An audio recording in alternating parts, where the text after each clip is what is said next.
avec nos invités ce soir. Et parmi nos invités qui nous ont rejoints dans le cadre de ce débat de ce soir, le représentant du mouvement pour la renaissance du Cameroun, Alex Nguépi, est en charge d'ailleurs de la communication au niveau du Vouri certainement et même de la région pour le MRC. Il est avec nous ce soir dans le cadre de ce débat. Alex Nguépi, bonsoir. Merci de nous retrouver dans le cadre de ce débat. Je suis tout au clair. Merci à vous, Alex Nguépi, d'être en notre compagnie. Je rappelle que c'est un grand retour du MRC parmi, dans les rangs de Tout au clair sur la télévision du monde. Un autre acteur qui est à notre compagnie, il nous vient du Rassemblement démocratique du peuple camerounais. Il est avocat au barreau du Cameroun. Ces deux casquettes seront utilisées ce soir dans le cadre de cette émission. Lui, c'est Maître Joseph-Claude Biliga également qui nous revient. Bon retour à vous, Maître Joseph-Claude Biliga, et bonsoir. Bonsoir. Merci également à vous de nous accompagner dans le cadre de ce programme. Je rappelle que vous célébrez aujourd'hui 31 ans d'exercice d'avocat. Au grand tableau. Au grand tableau. Oui, parce qu'en fait, pour être avocat, on a deux étapes. La première étape, c'est le stage, qui dure en principe 2 ans. J'ai prêté le serment d'avocat stagiaire le 16 octobre 1987. Et après le décret présidentiel, j'ai prêté le serment d'avocat au barreau de Cameroun le 17 mai 1990. Donc, ça fait 31 ans. Merci beaucoup. Beaucoup de courage à vous. Bonne continuation dans l'exercice de cette noble profession. Un autre acteur, il est universitaire. Nous allons justement, avec cette casquette aussi, mais particulièrement celle de politique ce soir, revenir sur son expérience que nous mettrons à profit. Lui, c'est le docteur Aristide Bitouga, c'est le représentant du PCRN sur ce plateau ce soir. Docteur Bitouga, bonsoir. Bonsoir Frédéric Moutomé.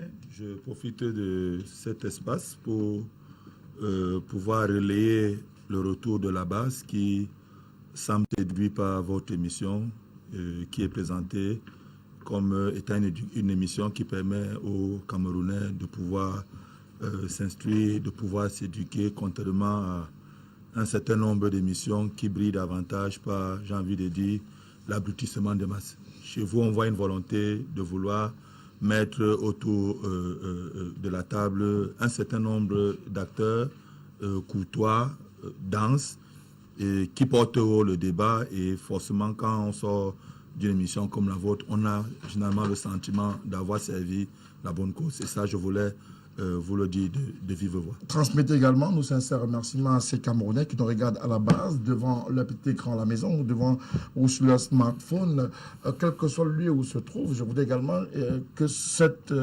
remarque ou alors cette contribution à ce programme ne vous porte pas préjudice sur d'autres plateaux de télévision ou d'autres plateaux de radio. Il faut davantage qu'ils comprennent que c'est pour l'émulation de la scène politique camerounaise. Merci beaucoup à vous, docteur Aristide Bitouga. Il est avec nous également ce soir. C'est le digne représentant du Social Democratic Front, le SDF. Il est avocat également au barreau du Cameroun. Il est avocat. Il est passé par les soins de maître Joseph-Claude Biliga sur ce plateau. C'est juste une coïncidence de circonstances. Merci à lui d'être sur ce plateau. C'est maître Achille Ledjo. Il nous vient de la circonscription de Douala 2e. C'est un féru là-bas. Il fait l'unanimité sur le terrain. Maître, bonsoir. Bonsoir mon cher Frédéric. Merci pour ces mots aimables à mon endroit.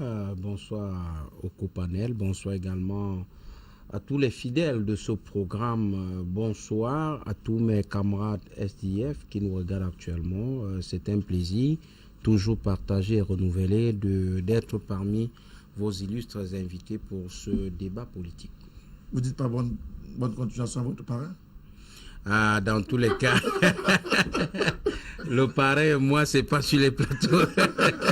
C'est pour mettre la bonne humeur dans ce plateau, mesdames et messieurs. Merci encore à Maître Ledjo, à Maître Achille Ledjo, à Maître Biliga, à Alex Nguépi, mais également à Dr Bitouga, tous ces acteurs politiques qui ont accepté de travailler avec nous ce soir.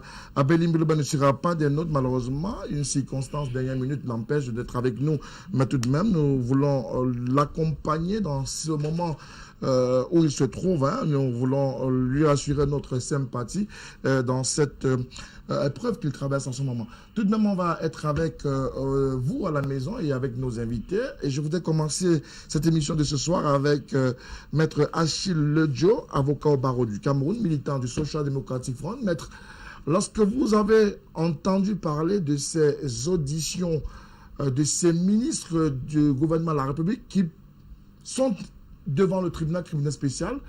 Vous, SDF, vous êtes certainement réjouis, vous avez applaudi, puisque vous avez porté la querelle de ces allégations de détournement de deniers publics autour de la gestion Covid-19. Effectivement, de très mauvaise foi serait celui-là qui ne reconnaîtrait pas aujourd'hui que malgré tout, le SDF reste et demeure un parti qui a toujours été aux côtés du peuple. Je ne peux pas, et je me suis toujours dit, je ne devrais pas prendre la parole en ce qui concerne le Covid-Gate sans adresser personnellement mes félicitations, mes encouragements personnels à l'endroit de l'honorable Jean-Michel Nitieux, qui, comme vous le savez, doit aujourd'hui être catalogué comme le précurseur de ce qui se passe aujourd'hui au Cameroun relativement à la gestion des fonds Covid-19. Alors, depuis un certain temps, l'honorable Jean-Michel Nitieux, dans sa fonction régalienne de contrôle de l'action du gouvernement, de par les informations qu'il avait à sa possession avec des preuves à l'appui, était certain qu'il y avait une forte dose de détournement des deniers publics, notamment au niveau du ministère de la Santé publique. Il a commis une tribune avec des chiffres à l'appui, des marchés et des marchés fictifs et avec des références en la matière. Nous attendions à l'époque que le ministère indexé vienne tout de moins devant la représentation nationale pour expliquer sa version des faits. Mais l'on a constaté malheureusement, pour le déplorer, que lors de la session de juin et de novembre 2020, que ce ministre ne puisse pas comprendre qu'il doit des explications devant la représentation nationale. Et nous nous sommes une fois de plus réjouis lorsqu'en décembre dernier, le ministre d'État, secrétaire général à la présidence de la République, avait, dans une correspondance adressée au ministre des Finances, demandé à ce dernier de mettre à la disposition du contrôle supérieur de l'État des moyens financiers pour un contrôle, pour un audit. Justement, nous avons commencé à ce moment à comprendre que l'honorable Jean-Michel Nitieux avait percé l'abcès, avait frappé dans la foumière.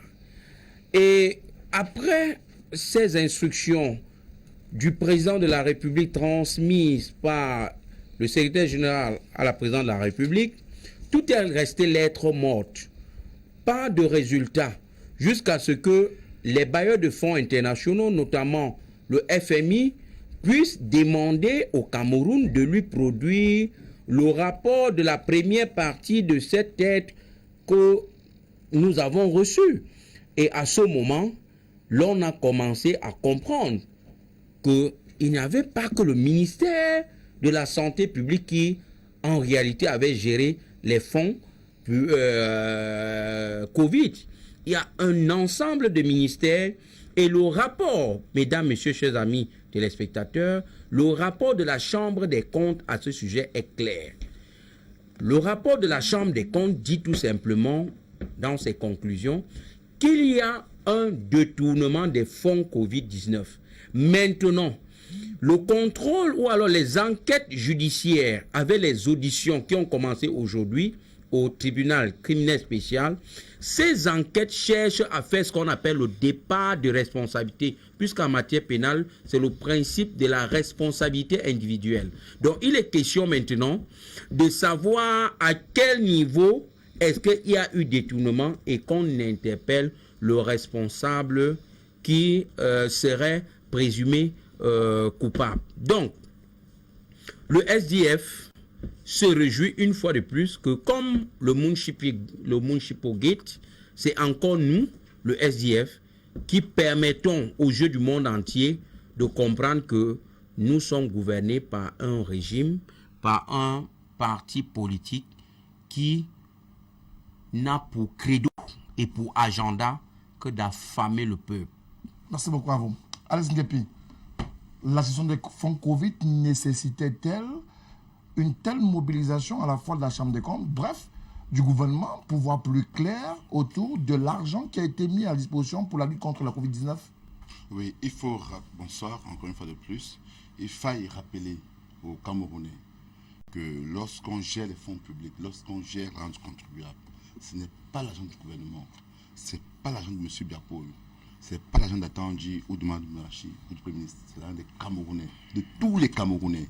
Et lorsqu'on gère ces sommes-là, on doit rendre compte. C'est une obligation. Rendre compte fait partie des principes élémentaires de la démocratie. Rendre compte, c'est de dire aux citoyens ce qu'on a fait avec leur argent. Parce que tout Camerounais, que vous payez vos impôts, tout Camerounais paye ses impôts. Le simple fait d'être Camerounais, le simple fait de prendre un taxi, vous êtes en train de payer vos impôts. Il faut qu'on le dise aux gens. Le simple fait d'acheter un bout de pain, vous êtes en train par là de contribuer à l'économie de votre pays. Et pour cela, c'est votre argent. D'après le contrat social économique qui nous lie, alors l'État prend cet argent-là et va donc le redistribuer en mettant sur pied des projets structurants. Ça paie des routes, la construction des routes, des hôpitaux, de l'éducation, ça payer les fonctionnaires pour le fonctionnement de l'État, parce que l'État doit aussi fonctionner. Donc c'est tout cela. Alors lorsque les gens ont en charge cette gestion-là, ils doivent bien gérer. Maintenant, ceci étant dit, il faut qu'on rappelle, en démocratie élémentaire, l'élémentarisme de la démocratie voudrait que quand une personne qui a la charge, la gestion du patrimoine public, lorsqu'il y a un soupçon de corruption, de malversation financière, doit démissionner. C'est-à-dire tous ces ministres et ministres, à l'heure actuelle, ils auraient dû démissionner. Ce sont des choses élémentaires. On dit, le consul-pays, le contrôle supérieur de l'État a donné un audit qui jusqu'à présent n'est pas rendu public, chose qui est une incongruité. La Cour des comptes a également fait un audit qui n'est pas rendu public, et des gens continuent à être en fonction et ils parlent de l'amour du Cameroun. Ils disent à quel point ils aiment le Cameroun. Non, ces gens détestent le Cameroun. Ce sont des haineux qui n'aiment pas le Cameroun. Il faut qu'on le dise clairement. Et je pense qu'il serait grand temps que le Premier ministre John Bouté et toutes ces personnes-là qui sont citées, qui démissionnent, c'est la moindre des choses. On ne doit pas venir sur un plateau, se mettre à faire des débats stériles.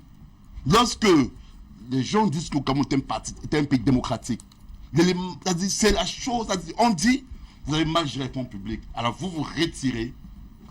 Le plan public, M. Paul Biya, devrait même prendre ses responsabilités et remanier le gouvernement camerounais. C'est l'occasion idoine. Parce que vous ne pouvez pas aller devant là-bas sur des soupçons de malversation et continuer à gérer dans du contribuable. C'est pas possible. C'est quelque chose qu'on devrait faire. Et il faut qu'on le dise aux Camerounais, que les gens arrêtent de croire que c'est un problème de MRC, RDPC. Non, c'est un problème de tous les Camerounais. C'est notre argent. C'est notre santé. Et pour cela, le minimum doit être fait. Ceci étant dit, il faut également déployer quelque chose qui dérange. Pourquoi ce FMI qui doit attirer l'attention des Camerounais sur une telle affaire? Pourquoi ce FMI qui doit mettre la pression au gouvernement camerounais pour qu'on puisse faire ces audits-là? Il faut qu'on dise aux Camerounais, le Cameroun a reçu 208 milliards de francs CFA. 2 aides. 200 milliards de francs CFA. Dans laquelle les Camerounais, en fait, l'argent qu'on rembourse au bailleur de fonds, le FMI a dit, gardez cet argent-là, vous laissez un temps utilisé pour la Covid-19. Qu'est-ce qui s'est passé? Alors aujourd'hui, 208 milliards de francs CFA. Il y a encore 180 milliards de francs CFA qui est sur le fonds de solidarité de la Covid-19, qui est un fonds créé par l'État camerounais. Donc tous les ministères ont contribué. Et à présent, nous sommes, à aucun moment, on a évoqué les chiffres réels, combien cette somme ont été détournées. Qu'est-ce qu'on leur reproche? Est-ce qu'on demande à ces gens de rembourser 200 milliards, 300 milliards de francs CFA, 500 milliards? Il y a un flou. Aucune personne va vous dire que le consul et le consul et la Cour des comptes, la Chambre des comptes, La Cour des comptes, la Chambre des comptes, c'est réducteur. La Cour des comptes, les cours des comptes, veuillez m'excuser. Vous avez je vous dis, la Cour des comptes. C'est pas le débat. C'est pas le débat, c'est le débat là-bas. La Cour des comptes, on aurait dû nous dire qu'on soupçonne ces personnes d'un montant de 300 milliards ou de 400 milliards. D'accord, merci beaucoup. Donc, on laisse un silence radio, on nous amène à parler des choses sans avoir des véritables éléments. Mais pour l'instant, les chiffres que nous avons, c'est que le FMI reconnaît avoir prêté 208 milliards de francs CFA au Cameroun, plus les 180 milliards du Fonds de solidarité pour la santé, qui a été mis en supplément par le chef d'État Paul Biya. Voilà à peu près. On tourne autour de 388 milliards de francs CFA qui seraient sur la table. On mis les dons parce que le ministère de la Santé a organisé des dons. Jusqu'à présent, on n'a pas dit aux Camerounais le montant exact des dons. D'accord. On aura peut-être à en discuter dans le cadre de ce programme ce soir. Mais, Dr Bitouga, est-ce qu'on n'est pas un peu dans une espèce de spéculation?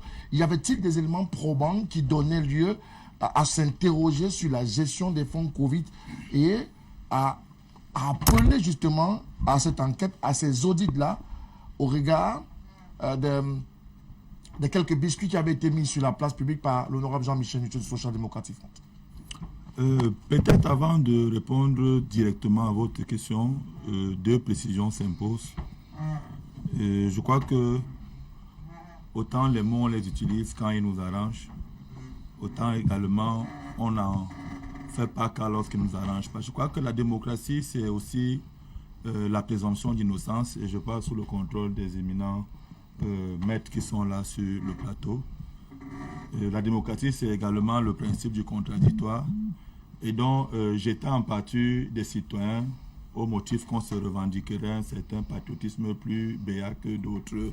C'est pas aussi ça l'esprit de la démocratie. Je crois que lorsqu'il y a des soupçons, on doit pouvoir aller jusqu'à la phase de reconnaissance de la culpabilité du prévenu pour pouvoir effectivement se prononcer en dernier recours et reconnaître effectivement que telle ou telle personne est considéré comme étant coupable dans l'affaire dont il est mêlé. La deuxième chose, et Maître Lodjo l'a si bien fait à la fin, il est revenu sur la Mouchipouguette.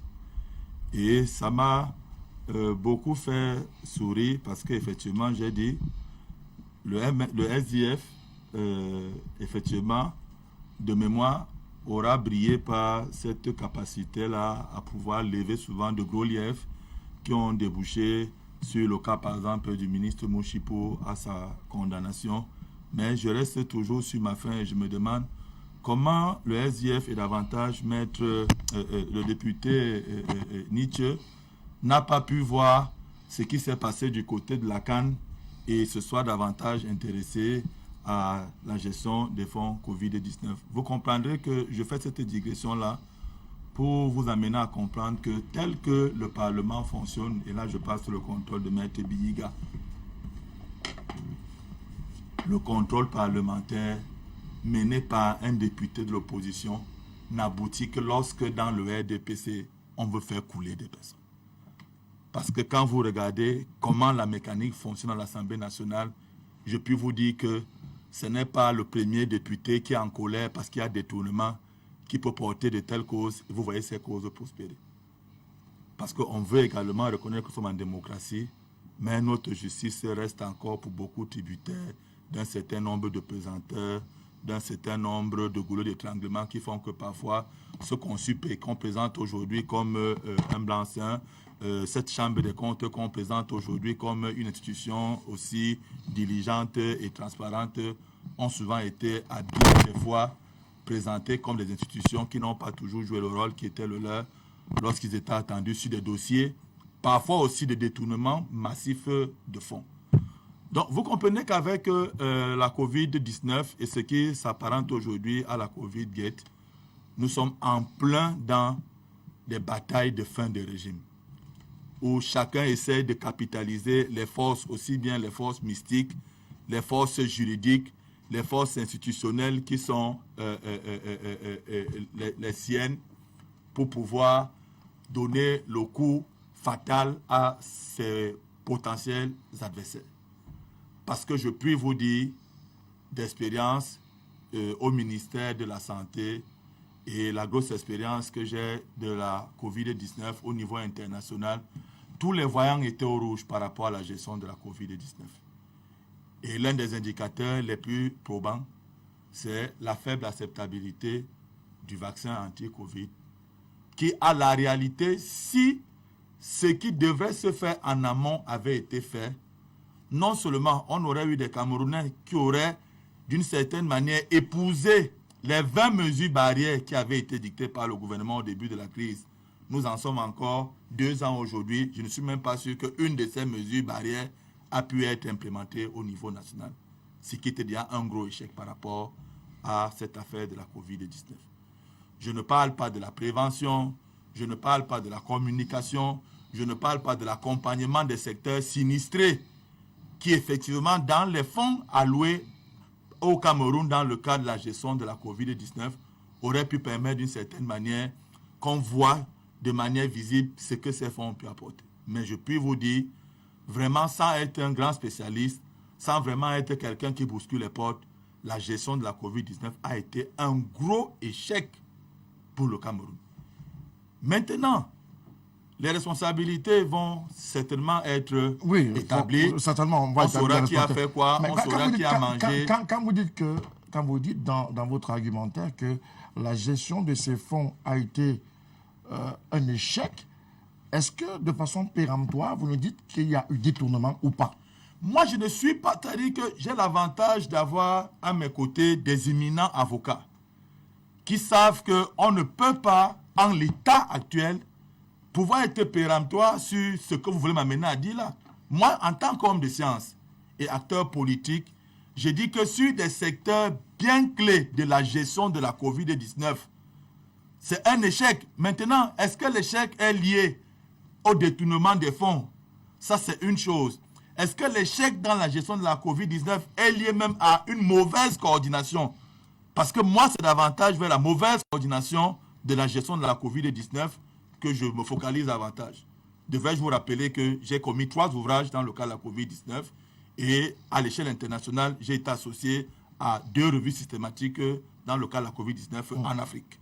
Donc, vous comprenez que j'ai des éléments factuels qui me permettent de dire que la gestion de la COVID-19 a été une catastrophe. Maintenant, le débat que vous portez aujourd'hui, c'est celui maintenant de corréler cette mauvaise gestion avec une mauvaise gestion des fonds, n'est-ce pas? Et nous avons, depuis ce matin, vendu un certain nombre d'informations qui nous viennent de Yaoundé, qui nous font état de ce que des ministres ont été entendus au TCS aujourd'hui. Et la petite connaissance que j'ai du fonctionnement de nos institutions, je puis vous dire que lorsque vous arrivez au TCS, il y a un certain nombre de choses, de mécaniques qui ont déjà été enclenchées qui vous amènent au TCS. On n'arrive pas au TCS. Le TCS n'est pas la première porte dans le processus.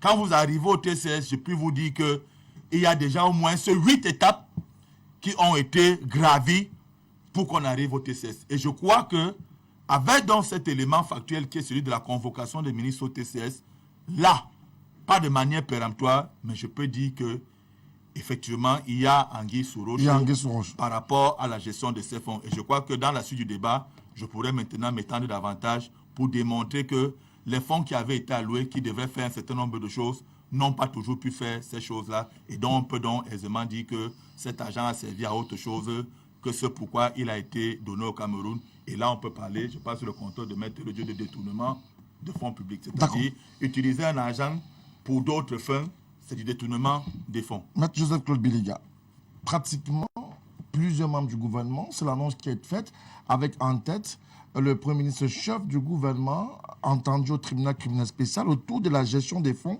On le sait, cette gestion était assurée au quotidien par le Premier ministre, qui était le président de la coordination, et avec à ses côtés le ministre de la Santé publique. Lorsque les Camerounais lambda dans l'entente, ils ont le sentiment que finalement on n'est jamais sorti de l'auberge, avec pourtant le plan souhaité par le chef de l'État, celui d'intensifier la lutte contre la corruption.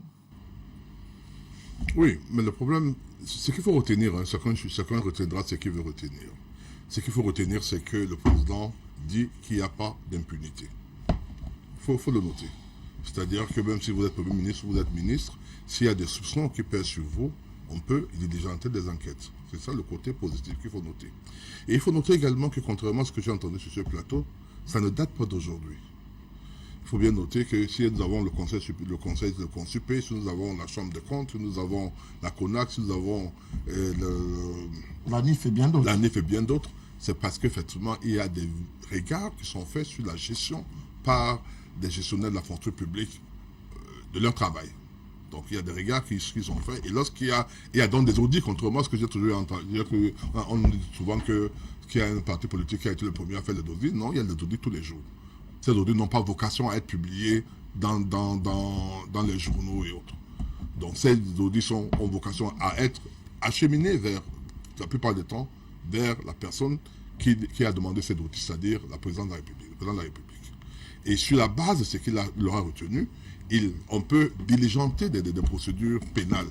On a vu beaucoup de ministres qui sont en prison aujourd'hui. C'est pas. Mais est-ce qu'on peut comprendre la posture de Paul Biya autour de la gestion de ces fonds Covid? Paul Biya qui veut davantage intensifier la lutte sur le terrain, mais reçoit des éléments à la fois des parlementaires, mais aussi peut-être de ses plus proches collaborateurs, de ce que l'argent qui est mis à disposition n'est pas géré de manière convenable. D'ailleurs, certains éléments ont fuité sur les réseaux sociaux. Est-ce que Paul Biya, dans la posture qui est la sienne, est en droit de commander justement à la fois l'audit, mais au-delà de l'audit, une enquête judiciaire? Bien sûr. C'est quand même c'est la seule personne au Cameroun qui a fait l'objet d'un vote par tous les Camerounais. De sa seule, il n'y en a pas deux. Je veux dire que c'est le président de la République qui a été voté au suffrage universel. Les députés sont avec comme circonscription électorale la République et au-delà même de la République, les représentations diplomatiques du Cameroun à l'extérieur. Nous autres, c'est-à-dire les conseils municipaux, les conseillers régionaux, les députés ont des circonscriptions électorales assez réduites. Je crois que ça, nous sommes tout à fait d'accord. Donc c'est à lui que le gouvernement, je veux dire, les Camerounais ont donné la charge de diriger le pays. Il est de sa responsabilité de veiller à ce que l'argent qui a été donné, qui doit être sorti pour la gestion du Covid, cet argent serve effectivement à la gestion du Covid. Ceci dit, je voudrais pas, et le docteur Boutougalala l'a si bien dit, il ne faut pas anticiper. Il y a quand même ce qu'on appelle la présomption d'innocence qui existe. Contrairement à ce que certains prétendent, il y a eu des gens qui sont partis au TCS et qui ont été innocentés. Il faut bien que cela soit dit. Et en plus, il ne faut pas non plus penser un seul instant que lorsqu'on dit que l'argent a été mal utilisé ou bien c'est pas quoi, ça veut forcément dire qu'il a été détourné au profit des gestionnaires. Il y a beaucoup de choses qui rentrent dans... C'est le principe. Il y a beaucoup de choses qui rentrent dans on peut parler de surfacturation, on peut parler de faute de gestion, on peut parler de délit d'initié, on peut parler de beaucoup d'autres choses qui nécessairement ne sont pas de nature à dire que la personne s'est enrichie dans la gestion de Covid. Bon, moi, je dis, je voudrais être réservé. Je voudrais laisser la justice faire son travail. Ce que nous notons, c'est qu'il y a eu des audits qui ont été diligentés à la demande du président de la République. C'est à la réception de ces audits, il a pensé qu'il était nécessaire d'ouvrir disons, des enquêtes judiciaires. Aujourd'hui, les ministres sont devant les officiers de police judiciaire spécialisés, ce qu'on appelle les polices qui dépendent du TCS. Après, ceux-là vont donner leur rapport au niveau du procureur général, qui aura deux options. La première, c'est de classer sans suite en état. La deuxième étant qu'il va ordonner l'ouverture de l'enquête judiciaire, je veux dire d'information judiciaire, à ce moment-là. C'est pas vous comprenez. Donc, tant qu'on n'a pas encore franchi cette étape, tant qu'il n'a pas encore pris une ordonnance qui permet qu'on ouvre les formations judiciaires, je préfère être circonscrit et être prudent dans les déclarations de culpabilité. Parce que pour le moment, tous ceux qui sont là-bas sont présumés innocents.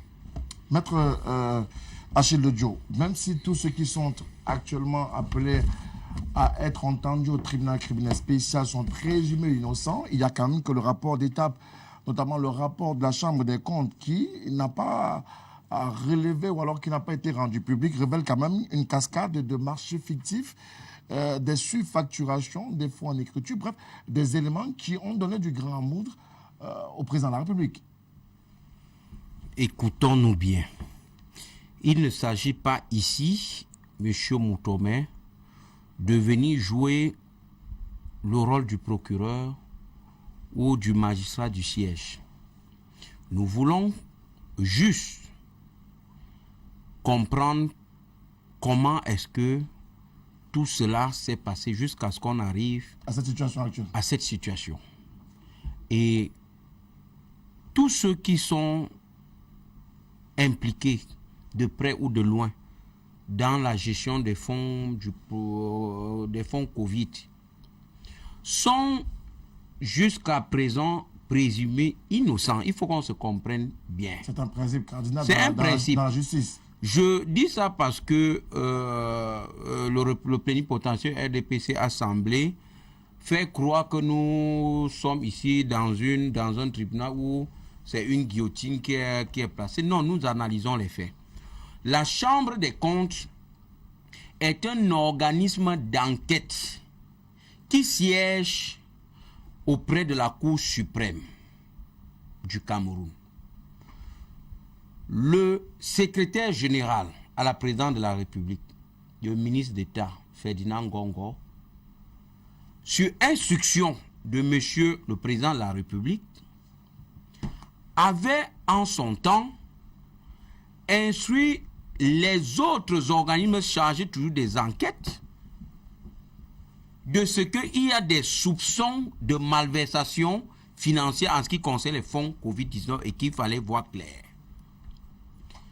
Ces institutions ont fait le travail, notamment le contrôle supérieur de l'État. Il a fait son travail et a rendu copie. La Chambre des comptes a également fait un travail approfondi d'enquête. Et le rapport de la Chambre des comptes, c'est ça mon problème, chers amis téléspectateurs. Le rapport de la Chambre des comptes est catégorique, est péremptoire.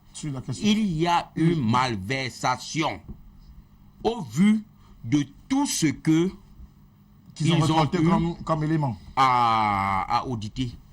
Il y a malversation financière. Et alors, la pression vient du FMI. Et ça me permet de corriger ou alors de repréciser sur ce que le représentant du MRC a dit tout à l'heure. C'est pas le MRC c'est pas le FMI qui attire l'attention sur des possibilités de détournement des fonds Covid. C'est effectivement les parlementaires camerounais, à l'occurrence le président régional du SDF littoral, Jean-Michel Nitieux, et le FMI, parce qu'il faut restituer les faits, le FMI vient mettre davantage de pression sur le Cameroun parce que le B.A.B.A. de la gestion des deniers publics, c'est au moins le rendu en termes d'entrée et de sortie. Vous avez reçu ceci, vous avez géré pour ça. Faites-nous un rapport de tout ce que vous avez eu à gérer. Voilà tout le problème parce que, il faut le dire, si le FMI n'avait pas mis de la pression pour demander les comptes, une certaine lisibilité sur l'argent qu'on nous a donné, quand on dit même donner là, c'est trop dit. Ce sont des prêts. C'est que si on ne distribue pas l'argent, on doit rembourser ça. Ça c'est clair, que ce soit notre génération ou celles qui viendront après nous, c'est un argent qui doit être remboursé. Alors, le FMI met la pression. Et n'eût été cette pression, je vous jure que tout ce que nous bavardons, même ce que l'honorable Jean-Michel Nitieux aurait fait comme tribune et sorti sur serait resté lettre morte. La preuve, mon parrain maître Biliga a bien dit, il a dit en filigrane qu'il y a des audits chaque jour. Et ces audits, les rapports, les conclusions sont envoyés à qui de droit. C'est ce qu'il a dit sur ce plateau. Ça veut tout simplement dire que chaque fois qu'il y a des audits et qu'il y a des écarts de gestion, qu'on se rend compte qu'il y a des malversations, ça reste à la présidence et on reste là-dessus. On ne fait rien. Puisque donnez-moi un seul cas Donnez-moi un seul cas qui viendrait de la présidence de la République. Tous les cas, je dis tous les autres cas de détournement des deniers publics, ce n'est nullement les actions venant de la présidence de la République. Ce n'est nullement les... C'est-à-dire que nous voulons ici démontrer que n'eût été la pression du FMI, on serait à organiser des débats sur les plateaux de télévision et la suite, je veux dire, Yaoundé serait resté dans ses bottes. Au jour d'aujourd'hui, les enquêtes judiciaires au tribunal criminel spécial qui ont commencé aujourd'hui ne visent pas à dire toi, c'est-à-dire visent à dire à ce niveau, voici ta part de responsabilité. Puisque même le juge ne doit pas tirer ses conclusions, ne doit pas prendre une décision dans le néant. Quand vous regardez même le Municipal Gate, vous vous rendez compte que en 2003, quand le verdict tombe, la présidente du tribunal qui prononce le verdict ne donne pas les mêmes sanctions aux autres parce que tous n'étaient pas dans le même degré de responsabilité. Quand les Munchipou, les Angoula, Dieudonné et autres prenaient 20 ans d'emprisonnement ferme, les autres avaient des circonstances atténuantes. Donc, je veux dire que sur la base des enquêtes qui sont menées actuellement, c'est le fondement de la décision qui viendra, les décisions de culpabilité ou pas. Mon souci maintenant, mon cher Frédéric, oui, c'est la crédibilité de ces enquêtes. Voilà le problème au jour d'aujourd'hui. Mon problème, c'est la crédibilité de ces enquêtes parce que je suis certain, je peux me tromper, permettez-le. Je suis certain, je le dis, que le gouvernement de la République cherchera à satisfaire un partenaire, le FMI, en coupant quelques têtes et en laissant les véritables fossoyeurs de côté. Alex Guépé, devrait-on émettre des doutes, des critiques sur la crédibilité de l'opération d'enquête qui est lancée aujourd'hui, qui est quand même commandée, rappelons-le, par le chef de l'État Paul Biya, et qui a suivi un processus dans son ensemble? On se souvient qu'il y avait une querelle, par exemple, entre Laura Esso et Ferdinand Ngongo sur les preuves à apporter avant d'ouvrir véritablement une procédure devant les tribunaux compétents. Oui, les enquêtes sont d'une véritable crédibilité. Il faut qu'on le dise. Pourquoi les enquêtes devraient s'ouvrir d'une crédibilité? Je vais d'abord, pourquoi je le dis? Il faut d'abord rappeler que je suis sur ce plateau. La présomption d'innocence, personne n'a remis en cause. Personne n'a remis en cause la présomption d'innocence. Cela n'empêche pas, mais à moins que vous démissionnez. En démocratie, je dis bien en démocratie, lorsque vous êtes gestionnaire des fonds publics et qu'il y a des audits qui sont menés en interne et que déjà on est au stade de vous convoquer auprès du TAS, ça veut donc dire qu'il y a des éléments du TCS. Ça suppose donc qu'il y a donc des éléments crédibles qu'ils ont. Vous, en tant que gestionnaire de fonds, on n'est pas coupable, mais vous devez d'abord démissionner pour qu'il n'y ait pas conflit d'intérêt. C'est ça que les questions. Vous devez démissionner. C'est l'arrêt, c'est le minimum. Je vous dis que c'est un principe démocratique. On n'a pas besoin, d'être de lit à bout de cristal. Lorsqu'il y a une présomption d'innocence, lorsque vous êtes déjà poursuivi, lorsque vous appelez à rendre compte sur votre gestion par un organisme bien spécifique, bien particulier, vous devez démissionner. Il ne faudrait pas qu'on fasse trop au Camerounais que le fait de ne pas démissionner. Non, vous devez démissionner. Et ce qui dérange également, j'ai suivi dire ce plateau qu'il y a les audits internes. Oui, personne ne met en cause. Mais les audits internes, ces audits internes souffrent d'un problème de crédibilité, d'impartialité. Elles souffrent d'un problème d'impartialité. Comment? Puisqu'elles sont sur la responsabilité de certains ministères et consorts. Donc, le FMI m'a demandé des audits indépendants. Il faut qu'on le dise aux Camerounais.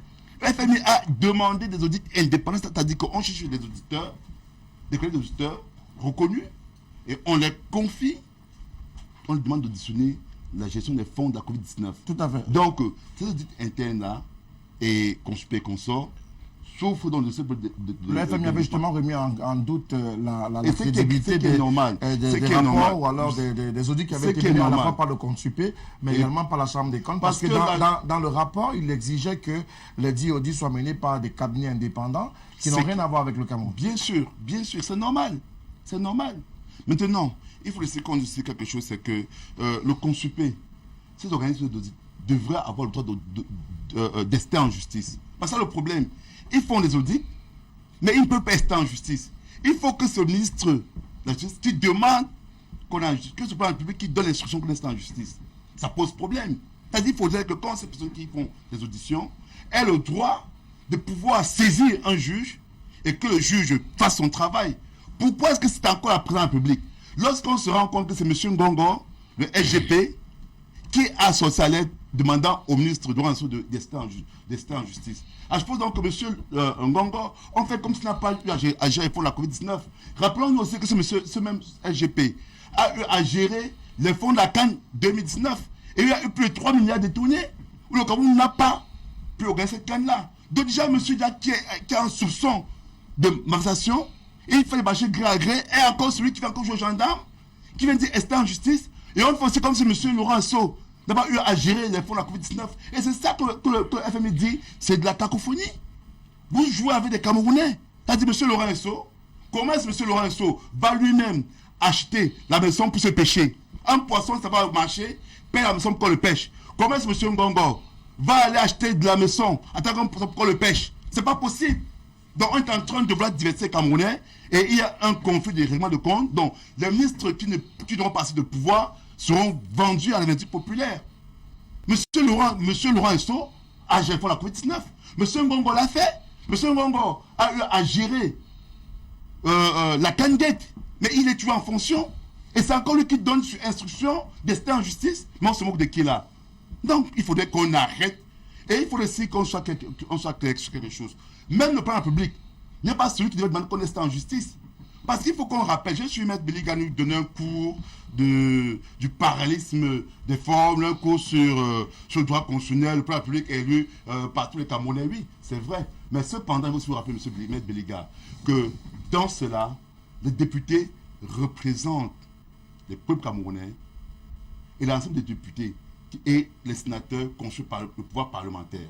Je vais vous rappeler que le pouvoir, il y a 3 formes de pouvoir. Pouvoir qui gouverne, pouvoir exécutif. Permettez-moi, votre gouverne, je le dis. Non, monsieur, vous arrêtez. Vous ne viendrez pas sur ce plateau en tuant les Camerounais. Vous arrêtez. C'est aucun bluff, je vous dis vous n'avez rien à me faire comme gouverne. Ok, je vous le dis. Parce que non. Monsieur, s'il vous plaît. Mais il ne peut pas vous, je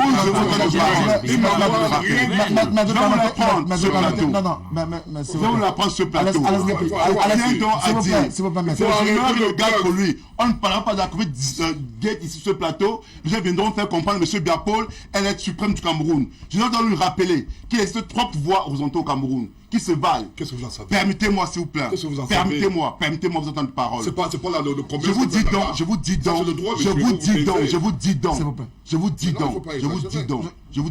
vais vous donner la parole. Le président de la République est élu par tous les Camerounais. Oui. Mais seulement aussi l'ensemble des députés sont élus par tous les Camerounais. Et c'est eux qui ont Mais le pouvoir. à des échelons différents. Non, je dis l'ensemble des députés et les sénateurs sont élus par tous les Camerounais. Mais dans des échelons différents. Permettez-moi, s'il vous plaît. Ils sont issus des circonscriptions bien précises. S'il vous plaît, on ne parle pas d'un député, de l'ensemble des députés. L'ensemble sont par tous les Camerounais. Oui. Donc un député, ce n'est pas une action, ça aboutit. L'ensemble sont par tous les Camerounais. Et le peuple camerounais. Donc, rien que par cela, l'ensemble des députés sont égaux. C'est-à-dire que quand on parle des 3 pouvoirs exécutifs, des 3 pouvoirs dans un État, on parle de l'orientative des pouvoirs. C'est-à-dire le pouvoir exécutif qui a son plus haut le président de la République élu par l'ensemble des Camerounais, le pouvoir parlementaire, législatif, qui a les députés et les sénateurs qui sont également tous élus par tous les Camerounais et dont aucun pouvoir n'est au-dessus de l'autre. Donc en principe, M. Biliga, vous devez vous rappeler que M. Biapol n'est en rien au-dessus du pouvoir parlementaire. Comme ça me le faire savoir. Donc ces députés-là ont ce pouvoir, devraient avoir le pouvoir d'exercer en justice. C'est un principe de la démocratie. Et justement, parce que vous voulez faire croire que et c'est ça le problème au Cameroun. C'est qu'au Cameroun, on confond les mauvaises habitudes, la loi et la démocratie. C'est-à-dire, vous voulez faire croire, on veut vous faire comprendre que le pouvoir judiciaire est équivalent au pouvoir exécutif et au pouvoir législatif. Donc, en effet, ce n'est même pas au ministre de la Justice de demander au secrétaire général de la République, qui fait partie du pouvoir exécutif, de donner l'ordre au ministre de la Justice d'ester en justice. C'est une incongruité. Il faudrait que les mécanismes soient mis sur pied, que la Cour des comptes, qui fait partie intégrante du pouvoir exécutif, puisse directement ester en justice sans référer au pouvoir exécutif. Parce que quoi? Parce que dans le principe de la gestion, dans le principe démocratique, il fallait que chaque pouvoir puisse arrêter l'autre. C'est-à-dire qu'il faudrait que des mécanismes soient mis sur pied pour que le pouvoir exécutif puisse arrêter le pouvoir judiciaire au cas où celui-ci est en train de faire des abus.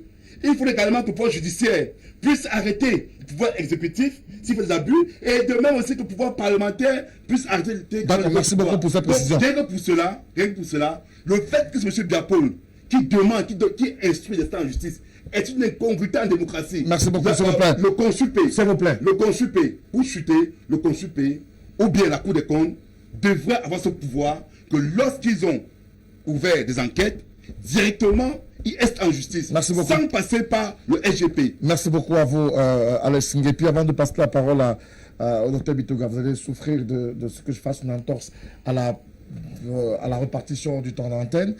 Maître Biliga doit pouvoir également donner des précisions sur les éléments évoqués il y a quelques instants par Alex Nguepi, qui est le représentant du mouvement pour la renaissance du Cameroun, autour de ces enquêtes qui ont été diligentées, qui ont quand même été remises en cause par le Fonds monétaire international, un partenaire bailleur de fonds du Cameroun, qui avait mis sur la table 208 milliards de francs CFA et qui devait une fois de plus offrir 58 milliards supplémentaires au Cameroun dans le cadre de la lutte contre la pandémie Covid-19, mais avait justement émis des réserves autour de ce qui avait été présenté.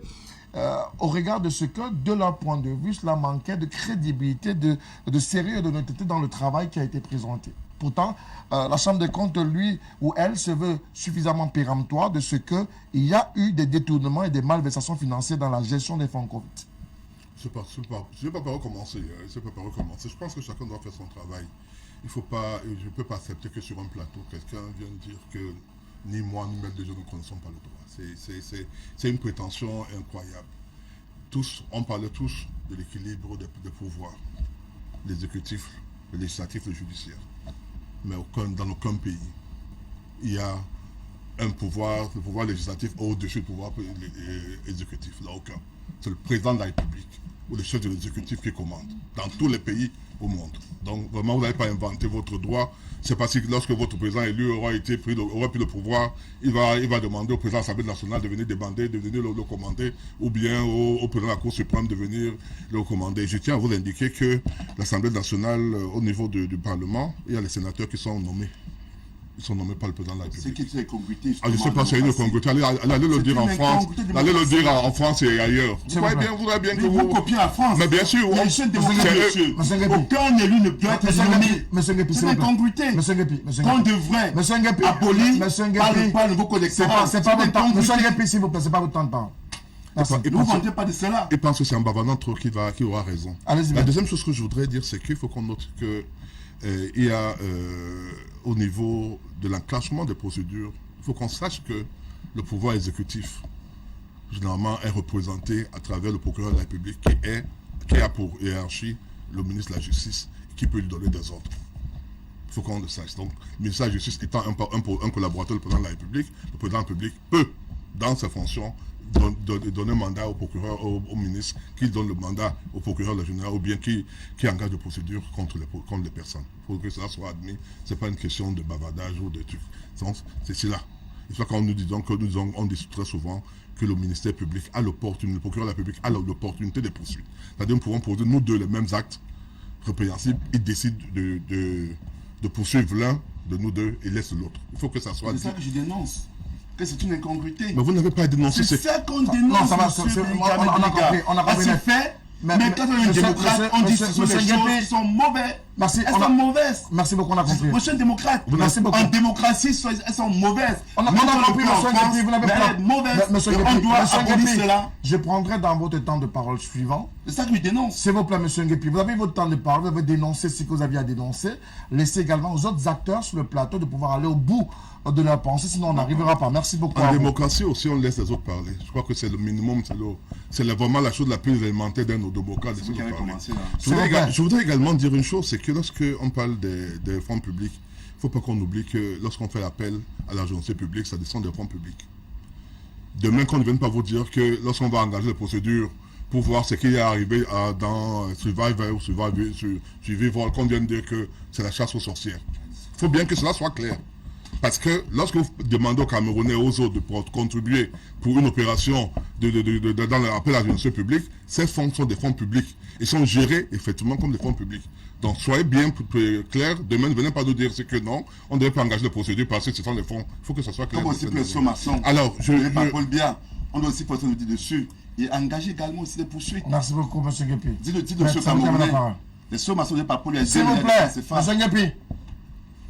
Alors, je disais que le FMI peut décider de considérer que les audits qui ont été faits ne sont pas crédibles. C'est leur droit. C'est leur droit. Mais je pense que le Cameroun est, même lorsque le Cameroun emprunte, le Cameroun a une certaine souveraineté qui lui permet de pouvoir mettre en exergue ces organes internes de contrôle et d'audit. Je tiens à indiquer que lorsqu'on parle de l'opération Épervier, elle n'est pas née d'hier. Elle n'est pas née par le MRCO, par je sais pas quoi, par le député Néditieux. Elle existait bien avant. Ceux qui sont en prison aujourd'hui, qui sont des ministres, l'ont été sur la base des audits qui ont été engagés et sur lesquels on a décelé qu'il y avait des choses à leur reprocher. Que cela a été confirmé par une décision de justice par les gens de justice devenue définitive. Et là, on peut dire qu'effectivement que dans ce cas-là, il y a eu des manifestations et des détournements. Pour le moment, ce sont des soupçons tout simplement. C'est tout simplement des soupçons de malversation. Quel que soit ce que la Chambre de comptes aura écrit, quel que soit ce que la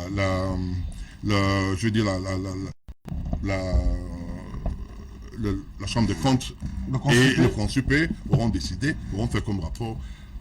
Si c'était une parole d'évangile, on ne serait pas en train d'engager des enquêtes. L'enquête préliminaire.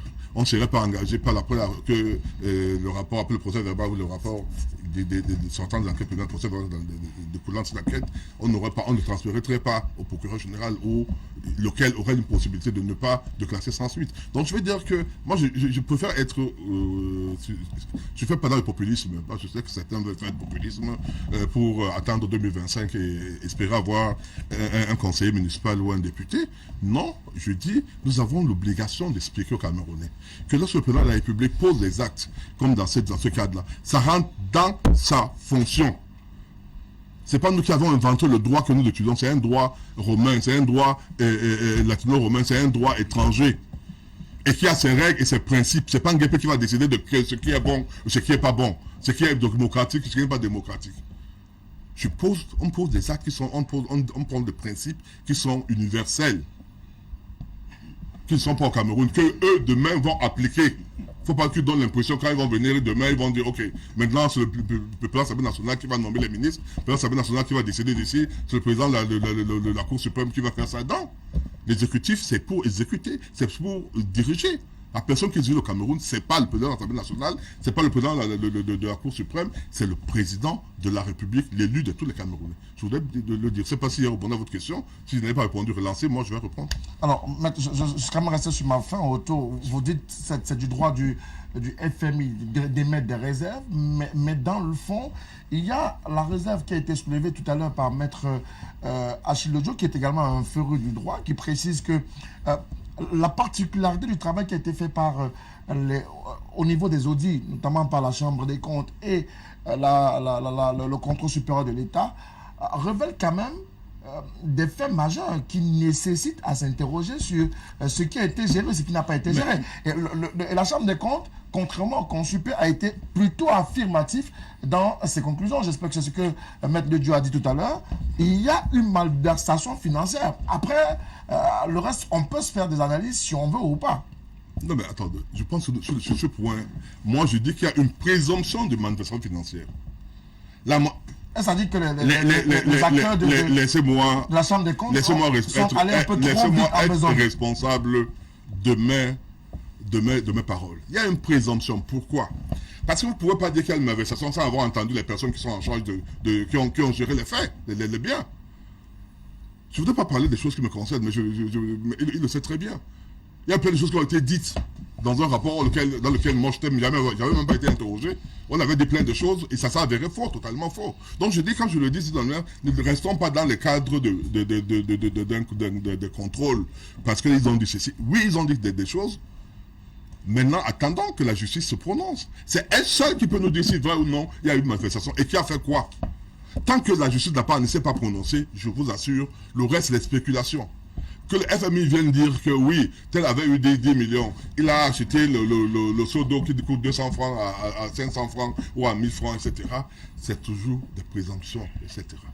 Il faut noter également une chose, et ce n'est pas pour défendre ceux qui seront appelés, mais il faut noter que, d'une manière générale, il y a ce qu'on appelle au niveau de marché public, il y a une procédure de marché public, de façon de marché public. Mais dans le cas de la Covid, cette procédure n'a pas été respecté parce qu'il y a ce que j'appelle, il y a eu beaucoup plus de gré à gré compte tenu de l'urgence. Et dans le cas des gré à gré et autres, il peut arriver qu'il y ait je veux dire, je ne peux pas dire des compromissions. Il peut arriver, c'est donc qu'il y ait peut-être une mauvaise gestion des fonds qui ont été alloués aux personnes qui devaient les gérer. Je préfère être prudent. Et vous le ressentez très bien. On m'a appris à être prudent pour des faits comme ceux-là. Dr Bitouga, faut-il rester prudent ou alors se contenter des éléments qui ont été mis en avant par les différents audits qui ont été menés sur le terrain, la Chambre des comptes et également le contrôle supérieur de l'État? Ce sont des éléments qui ont davantage permis de mettre aujourd'hui pratiquement le gouvernement sous l'étau de la justice camerounaise. Je dois avouer que le propos liminaire de Maître Biga m'a davantage assommé. Pourquoi vous assommez? Parce que cumuler plus de 30 ans d'une fonction aussi noble que celle d'avocat commande une certaine humilité, une certaine modestie face à de telles personnes. Et de mémoire, nous avons vu parfois des ministres dans ce pays traduits en justice pour des montants parfois de 300 milliards. Et on a vu ces 300 milliards devenir 200 millions, 20 millions, et à la fin, le ministre en question n'avait rien volé. Et ces institutions que nous citons là avaient été effectivement à la base de ces montants faramineux qui étaient parfois reprochés à certains ministres. Donc je crois que des cas comme cela sont légion, où des montants ont souvent été annoncés comme ayant été détournés par des hauts cadres, des ministres, et à la fin, on est souvent arrivé à acquitter certains d'entre eux et parfois c'est des montants dérisoires qui ont souvent vous ne refuserez pas qu'il y a eu 180 milliards qui ont été cotisés pour ce qu'on a appelé l'action de solidarité nationale initiée par le chef d'État Paul.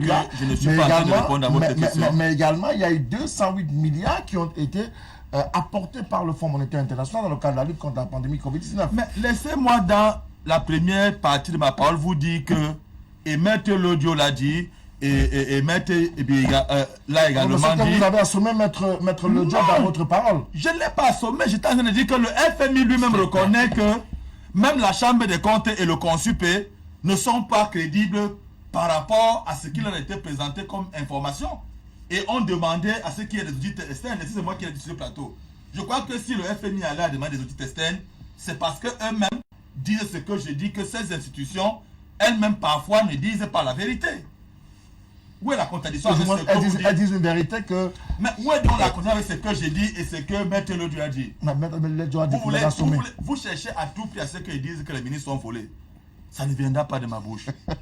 Je suis certes anthropologue, mais je me suis mis à l'école du droit il y a bientôt 3 ans et je fais bien mes classes.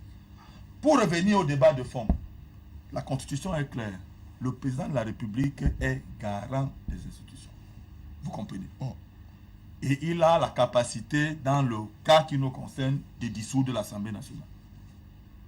Et je vois donc très mal quelqu'un qui peut dissoudre l'Assemblée nationale être mis au même niveau que l'Assemblée nationale. Je crois qu'il y a quand même un minimum, même dans des débats, et je vous l'ai dit, votre émission devient de plus en plus très courue, parce que pour beaucoup, c'est perçu comme une émission où des gens se cultivent et des gens s'éduquent. Et donc, il faut un minimum de sérieux lorsque parfois on prend la parole, au-delà des enjeux politiques que nous voulons mettre en évidence, mais de pouvoir quand même restituer la vérité des faits. Devrais-je vous rappeler ici là que l'ordre du jour des sessions parlementaires est donné par le président de la République. Ce n'est pas moi qui vais vous l'apprendre, contrairement à ce que quelqu'un d'autre a dit sur le plateau. Je vous ai très introduit. C'est le président de l'Assemblée, le président de la République du Cameroun, qui donne l'ordre du jour des sessions parlementaires. Et je dis que le Cameroun n'est pas un cas spécial de démocratie, parce que la démocratie qu'on vous sert ici, là, j'ai envie de dire que c'est un cas sexe. Aux États-Unis, on parle de la séparation du pouvoir. Est-ce que c'est moi qui vais vous rappeler ici que le président de la République aux États-Unis nomme des juges? Ce n'est pas le fait de nommer quelqu'un qui fait que forcément cette personne vous est redevable.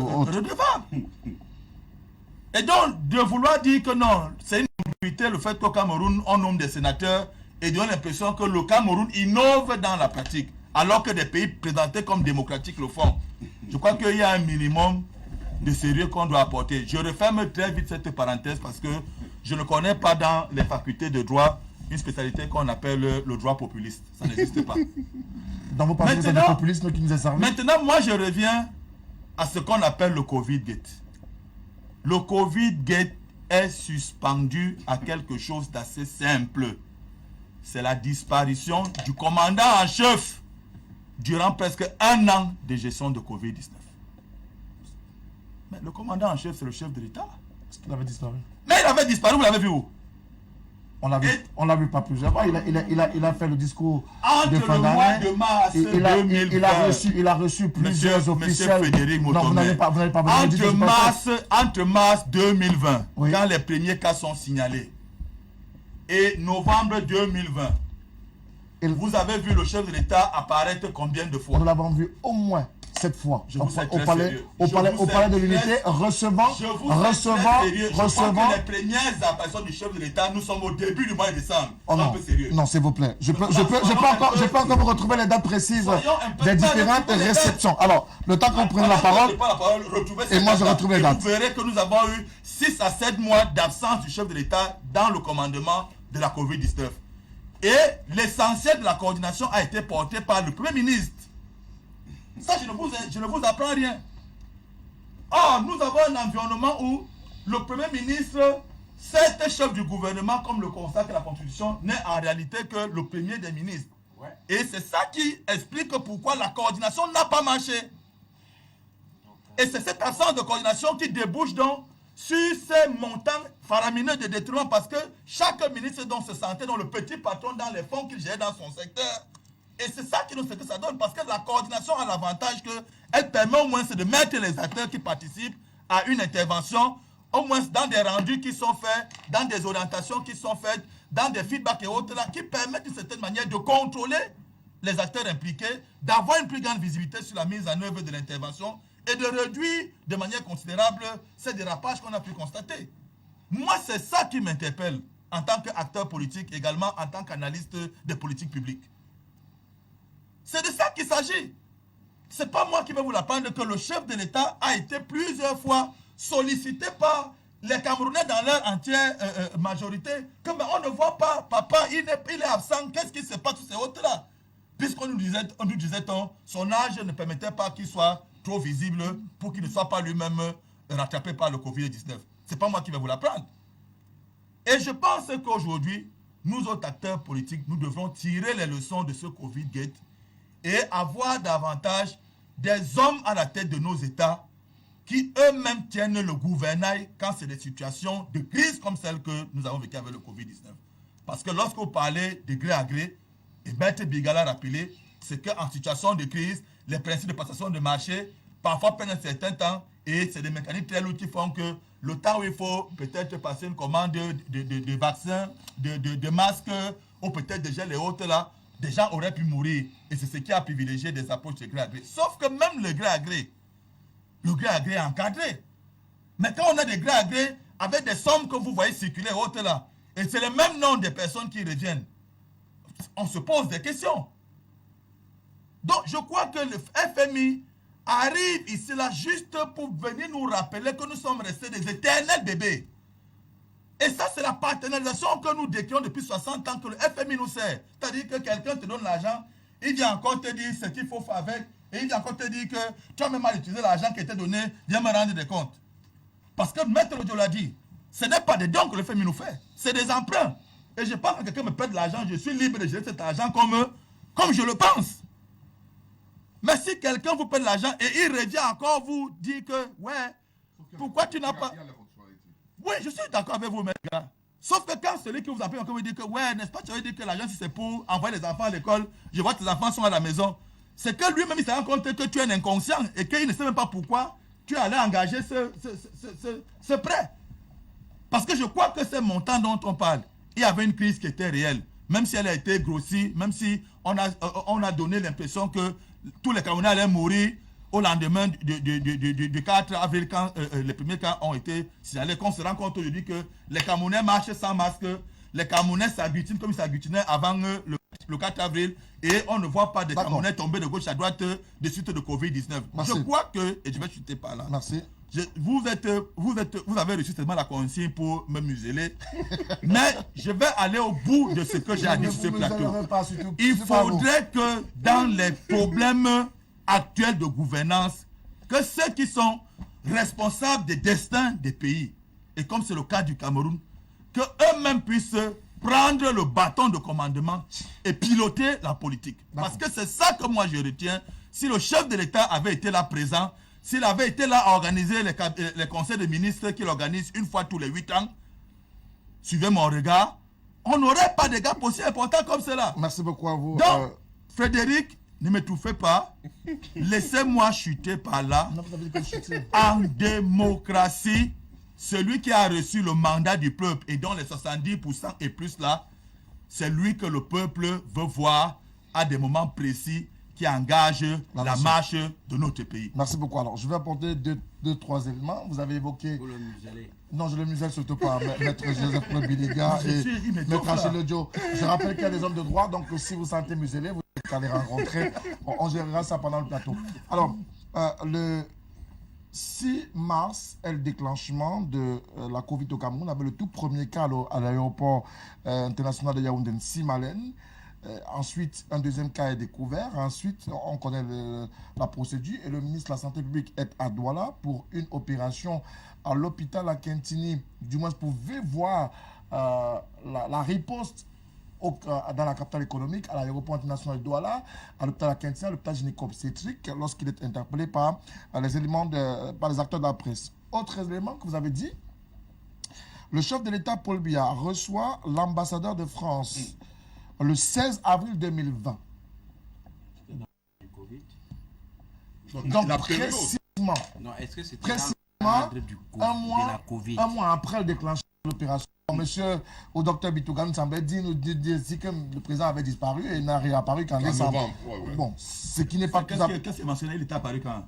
En avril. Le 16 avril précisément, il recevait l'ambassadeur de France. Dans le cadre de la gestion de cette crise. C'est pas la question. La question n'est pas là. Non, la question est de savoir. Et après avril, c'était quand? Allons-y. Il y a d'autres dates. Je ne vais pas revenir là-dessus, s'il vous plaît. Je voudrais parler avec Maître Achille Dio. Il nous reste à peu près 15 minutes autour de cette problématique de la Covid, puisque nous avons un sujet secondaire à évoquer, même si ce sera peut-être superficiellement seulement. Maître Achille Dio, à quoi doit-on entendre aujourd'hui au regard de ce qui est déclenché? Quelqu'un a évoqué la démission de tout gouvernement, puisque c'est ce gouvernement qui est impliqué, il ne peut pas être à la fois juge et parti. Est-ce qu'on doit à la fois demander à Joseph John Gouté et ses équipes de présenter la démission au chef d'État Paul Biya pour peut-être avoir une justice assez juste et équitable? Vu sous cet angle, ce serait aller vite en besoin. Mais je pense que il y a de la graine à moudre et je vous dirai tout à l'heure pourquoi. Permettez que je fasse d'abord une observation sur une ou deux choses. Permettez, je vous en prie. Je pense que nous sommes tous les acteurs politiques et des débats comme ça, on doit les faire avec un minimum de courtoisie et d'élégance. un grand frère, un parent comme Maître Bilga, je ne pense pas que nous pouvons venir ici lui apprendre les règles des trois pouvoirs, véritablement. C'est un papa. Et même si nous sommes dans l'arène politique, qui ne connaît pas parfois les aînés, mais je pense que nous devons tenir parfois certains égards, eu égard à leur expérience dans la vie et ne pas vraiment leur tenir un certain langage. Cela étant dit, l'observation que je fais relativement à votre question, c'est que en réalité, la crédibilité de ces enquêtes passe aussi par des questionnements préalables. Est-ce qu'il est de bon ton qu'on auditionne quelqu'un qui est en même temps chef du département impliqué en fonction? Tout à l'heure, je vous ai dit, si vous prenez la question telle que vous l'avez présentée, ce serait vite aller en besoin, parce que vous avez dit, est-ce que le gouvernement, John Gouté et tout son gouvernement doivent démissionner? C'est ça? Je dis, c'est non. Les ministres impliqués individuellement devraient rendre leur tablier.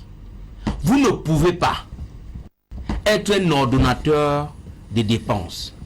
Et quand vous auditionne sur ces dépenses, au même moment, vous êtes en fonction. Vous avez la possibilité et tous les moyens de brouiller les pistes. Vous avez la possibilité de déjouer toutes les possibilités qui permettent de vous indexer. C'est pas pour... Ce que Maître Joseph Bilga a évoqué tout à l'heure, que le procureur général, je pense, si j'ai bien compris, pouvait décider de classer l'affaire non, c'est quand l'autre là, c'est quand il voulait expliquer le principe ou alors le pouvoir de l'opportunité des poursuites de monsieur le procureur qui peut classer sans suite ou alors envoyer ça. Dans tous les cas, je ne suis pas à ce niveau. Mon développement, je ne suis pas à ce niveau. Parce que dans tous les cas, les enquêteurs du TCS, au TCS, il y a les enquêteurs. Les enquêteurs du TCS, si leur rapport, les conclusions disent que il y a des forts soupçons, il y a des indices qui pèseraient, là nous sommes au conditionnel, qui pèseraient contre vous, alors vous devez aller répondre vos actes. Et maintenant, il est fort probable que vous ne répondez pas libre.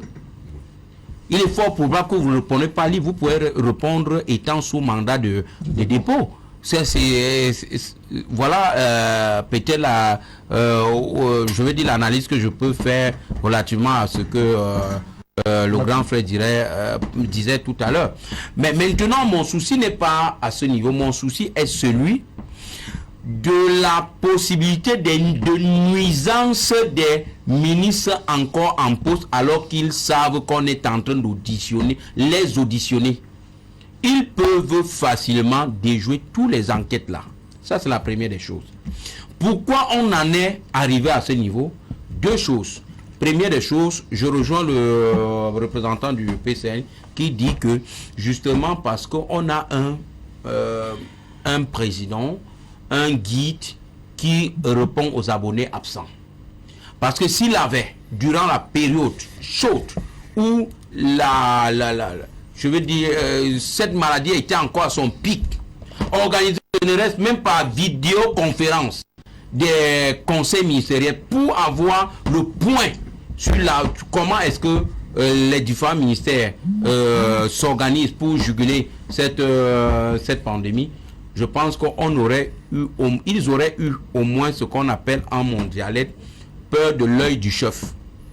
Ils auraient au moins peur de ce que le président là qu'il interroge trop là, est-ce que la deuxième des choses, avant qu'on ne nous parle de la task force, il y avait une coordination pilotée par le Premier ministre qui en réalité n'a aucun pouvoir face aux autres ministres. On parle de Premier ministre et vous vous rendez compte que au Cameroun tout est biaisé. La constitution vous dit qu'on nomme d'abord le Premier ministre et sur proposition de ce Premier ministre, les autres membres du gouvernement. Mais allez voir, à 17h, on a nommé le Premier ministre, à 17h05, c'est le décret de nomination des membres du gouvernement. Ce qui veut tout simplement dire que sur le Premier des ministres, sur le plan de la coordination de l'action gouvernementale, il n'a véritablement pas un impact, il n'a pas vraiment un pouvoir qui peut permettre à ce qu'il amène un ministre à respecter un tout petit peu ce qu'il a fait. Autre chose, vous pouvez finir par là. Merci beaucoup. Maître Biliga, tout à l'heure, je n'étais pas d'accord avec lui quand il chutait parce que il a dit l'audit, il a dit que le rapport de la Chambre des comptes c'était avec des présomptions de détournement. Je vais dire, qu'est-ce qu'un audit? Un audit est une procédure de contrôle de la comptabilité et de la gestion d'une entité pour s'assurer de l'authenticité des comptes de cette entité.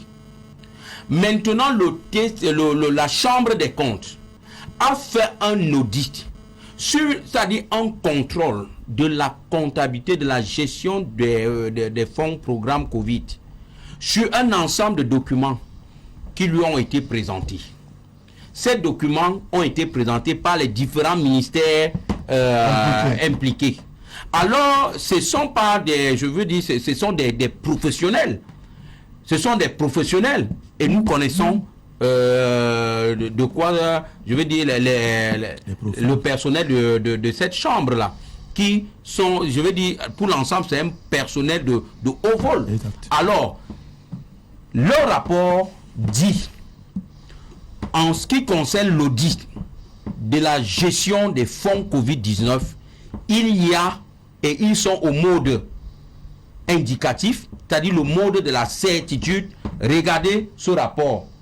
C'est pas moi qui le dis. La Chambre des comptes dit qu'il y a malversation. Maintenant, où on parlerait de présomption, c'est quand on parle, je veux dire, quand on évoque maintenant la responsabilité. Qui est responsable de cette malversation? Maintenant, les ministères impliqués doivent passer au tribunal criminel spécial, s'expliquer sur comment chaque ministère a eu à gérer les fonds qui lui ont été alloués. Et à ce moment, on parle de présomption d'innocence. Je ne sais pas si on se comprend. Ils ne passent pas là-bas comme des coupables, non. Déjà que, quand vous regardez les documents qui ont été balancés aujourd'hui, beaucoup vous disent audition, audition, audition, alors que le Premier ministre était en déposition. Donc, c'est pour dire tout simplement que, après ces auditions, nous allons maintenant, la suite, c'est de savoir les forts soupçons, les indices de détournement. Tout ne pèse contre qui. Et maintenant, ces gens-là pourraient aller devant le juge se justifier. D'accord. Alice Ngepi, oui. On est en train de sortir de cette problématique-là qui suscite beaucoup de passion, mais on regarde ce qui se passe. Est-ce qu'on doit pouvoir déjà établir les responsabilités? Écoutez un peu. Vous savez ce qui se passe sur le plateau? Vous avez le plan du PCRN. Ils ont géré le fonds de la COVID-19. Ils savent très bien. Qui a géré le fonds COVID? Les députés, je le dis haut et fort. Ils ont eu des marchés de la COVID-19. Et ils sont là aujourd'hui. Ta posture aujourd'hui, c'est qu'ils sont en train de défendre même le gouvernement indéfendable. Et ils doivent vous parler des histoires qui ne maîtrisent pas la démocratie et qu'on sort. Pas de quoi? Vous avez autant de paroles. Maintenant, il faut que vous dites très bien ceci. Je vais le rappeler. Il faut cesser de manger le rouge. Je vais le rappeler. Cessez de manger le rouge. Là, dans le papier n'intéresse pas. Cessez de manger le rouge. Docteur Bitoga, s'il vous plaît. Vous avez géré pour la COVID-19, vous le savez très bien. C'est où? Maintenant. Mais vous êtes champion des captures d'écran et des faux trucs et autres. Produisez ça.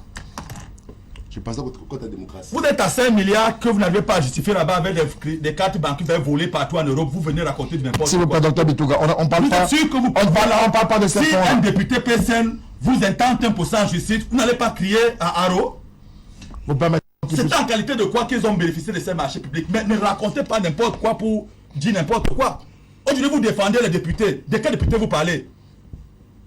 Vous avez boycotté les élections législatives en 2020, non? Aujourd'hui, les députés sont au-dessus du président. De quel député vous parlez? S'il vous plaît, docteur Bitoga. Ni que vous célébrez là, s'il n'était pas aux élections, vous le célébrez aujourd'hui. Docteur Bitoga, s'il vous plaît. S'il vous plaît, merci. Il faut arrêter avec vos conneries là.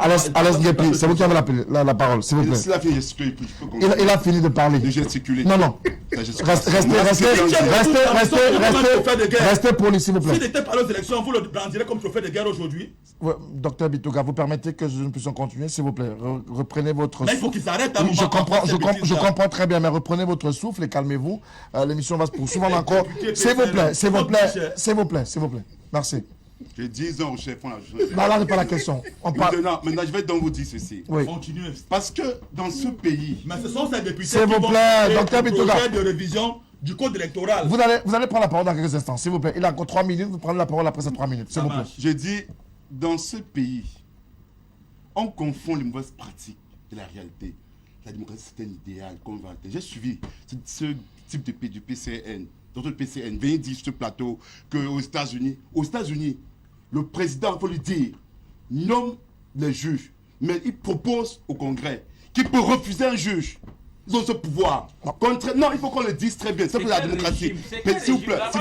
Non, s'il vous plaît. On parle pas de ça.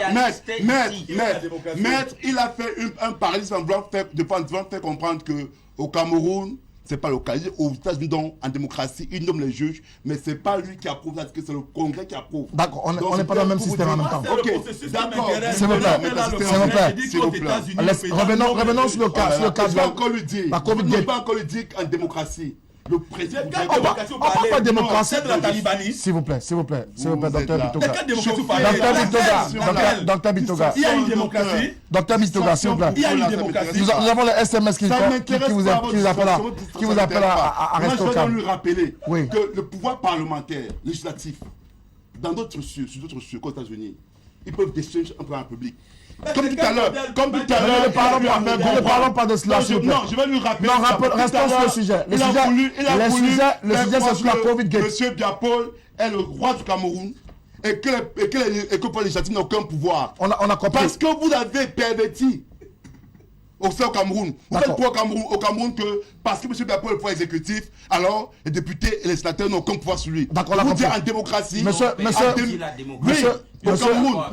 démocratie, s'il vous plaît. le pouvoir parlementaire, législatif, a le monopole, peuvent destituer un plan public au même titre que le plan public pour aussi mettre fin à la fonction. D'accord, ça, on a compris. Non, mais on ne peut pas en cause la démocratie. Non, on parle pas de démocratie ce soir. Nous avons évoqué la question de la démocratie la semaine dernière. On ne parle pas de démocratie ce soir. On parle principalement de la COVID-19. Pour la COVID. Et on sait que vous avez... Je suis là d'accord sur un point. Je suis d'accord avec lui. Oui. Monsieur Biapol a fait 43 jours. Exactement, c'est interview. Et il a dû faire sa sortie auprès de l'ambassade de France parce que nous avons demandé au MRC que dans 45 jours en principe, quand un dirigeant n'est pas en poste, il faut qu'on le dise, c'est-à-dire le président de la République peut gouverner par décret, comme il le fait souvent, il peut également être sorti, faire des sorties officielles, être vu par le peuple camerounais. On l'a fait 43 jours, sans décret, 43 jours, sans être vu. C'est pour ça que quand le plan comme toi a demandé, le MS a demandé qu'on puisse constater la vacance du pouvoir. Alors M. Biapol a fait la sortie le 43e jour. Parce qu'il savait très bien que dans des principes constitutionnels, car on n'a pas besoin de dire 45 jours, 45 jours ouvre. Mon sujet parle de la Covid. Maintenant, s'il vous plaît, monsieur Mtomé, laissez-moi m'exprimer. Non, mais je vous explique même dans le sujet qui est... Les incongruités ont été dit cela qui ne servent à rien. Maintenant, sur la COVID-Gate, il faut qu'on soit clair dessus. Qu'on se pose une question au peuple camerounais. Le Cameroun ne doit pas devenir un laboratoire des vaccins à COVID-19. Rappelez-vous que à peine on teste des vaccins chinois, la Chine baisse sa dette camerounaise de 35 milliards de francs CFA. Monsieur Biapol célèbre. Rappelez-vous, 2 autres vaccins ont été mis en situation au Cameroun. Le FMI demande au gouvernement camerounais plus éclaté. Mais qui sont ce FMI? Est-ce qu'il n'y aura pas derrière ça des mécanismes, de trop commission, de 2, des entités, des grands laboratoires qui pourraient être derrière tout cela, financer ta Camerounais, afin que les Camerounais deviennent des cobayes de la COVID-19. Parce qu'il faut qu'on le dise aux Camerounais, parce que ce sont des pans qu'on n'ouvre pas. Et là, on veut créer donc. C'est pas sur ce plateau que je vais me permettre d'ouvrir cela, puisque vous savez que c'est pas le sujet. Non, c'est le sujet, c'est la Covid-Gate. C'est pas le sujet qui nous concerne. Non. Ça n'a rien à voir avec Covid-Gate. Non, du tout. Parce qu'il faudrait donc qu'on fasse savoir aux gens que et vous reste une minute. Le FMI qui met la pression au Camerounais est également celui-là qui est en mesure d'alléger la dette du Cameroun et que c'est également auprès du FMI parce qu'il y a un troisième prêt que le Cameroun est en train d'attendre. 58 milliards. 58 milliards de francs CFA qui sont en train d'attendre, toujours sur la Covid-19. Maintenant, espérons que ces audits qu'ils ont lancés vont véritablement aboutir, qu'il n'y aura pas une chance de sortir. Et espérons également que M. Ngongo a réformé la Covid-19 et que le ministre Elwasso a réformé la Covid-19. M. Biapol a sorti 2 milliards de francs CFA, on ne sait où, pour la Covid-19. Il faudrait également qu'on nous dise si ces fonds-là, cette gestion, c'est le minimum. C'est le minimum qu'on devrait faire. Maître, je vais finir par vous, rassurez-vous. Docteur Bitouga, il faut bien se faire une idée aujourd'hui. Des audits ou alors des auditions ont été menées à Yaoundé. Certains ont parlé de 2 positions à Yaoundé ce matin. On semble aller dans une espèce de cacophonie. On ne sait plus qui véritablement a la gestion de quoi que ce soit. Est-ce qu'on va suspendre toutes les opérations autour de la Covid-19 ou alors ces opérations vont continuer à être menées, notamment par les personnes qui semblent être impliquées dans la Covid-Gate aujourd'hui? Vous voyez que le PCRN est dans une démarche républicaine et c'est ça qui choque habituellement les anarchistes et tous ces néo-fascistes-là qui ont envahi le champ politique. Parce que lorsque vous dites ce qui est, en tant qu'opposant, c'est que vous aglutinez avec Vous avez reçu les marchés à Covid-19. Quand j'ai dit ça... Il faut clarifier ça. S'il vous plaît, s'il vous plaît. Non, les noms vos députés ont reçu la Covid-19. On n'est pas là pour faire le procès. La Covid-19. S'il vous plaît, M. Nguepi. Et pourquoi ils sont mal à l'aise aujourd'hui? M. Nguepi, on n'est pas là pour faire le procès. Vous avez reçu bravo. M. Nguepi, s'il vous plaît. M. Nguepi. Aujourd'hui, vous défendez le gouvernement, le ministre de la Covid-19. M. Nguepi, s'il vous plaît. Je vous interdis de citer quelques noms que ce soit. Je vous somme également de respecter le temps de parole des autres, tout comme on respecte le vôtre. S'il vous plaît, pour cette d'un tour de table, il a droit à ses 4 minutes. Maître Biligadora doit également à 4 minutes. Et nous ferons un clin d'œil au dernier sujet ou alors au deuxième sujet de cette émission. Je crois que quand j'ai dit ça, je vais chuter et rester concentré pour dire que la Covid-19 et la Covid-Gate que nous vivons aujourd'hui arrive dans un contexte de fin de règne et de bataille de positionnement.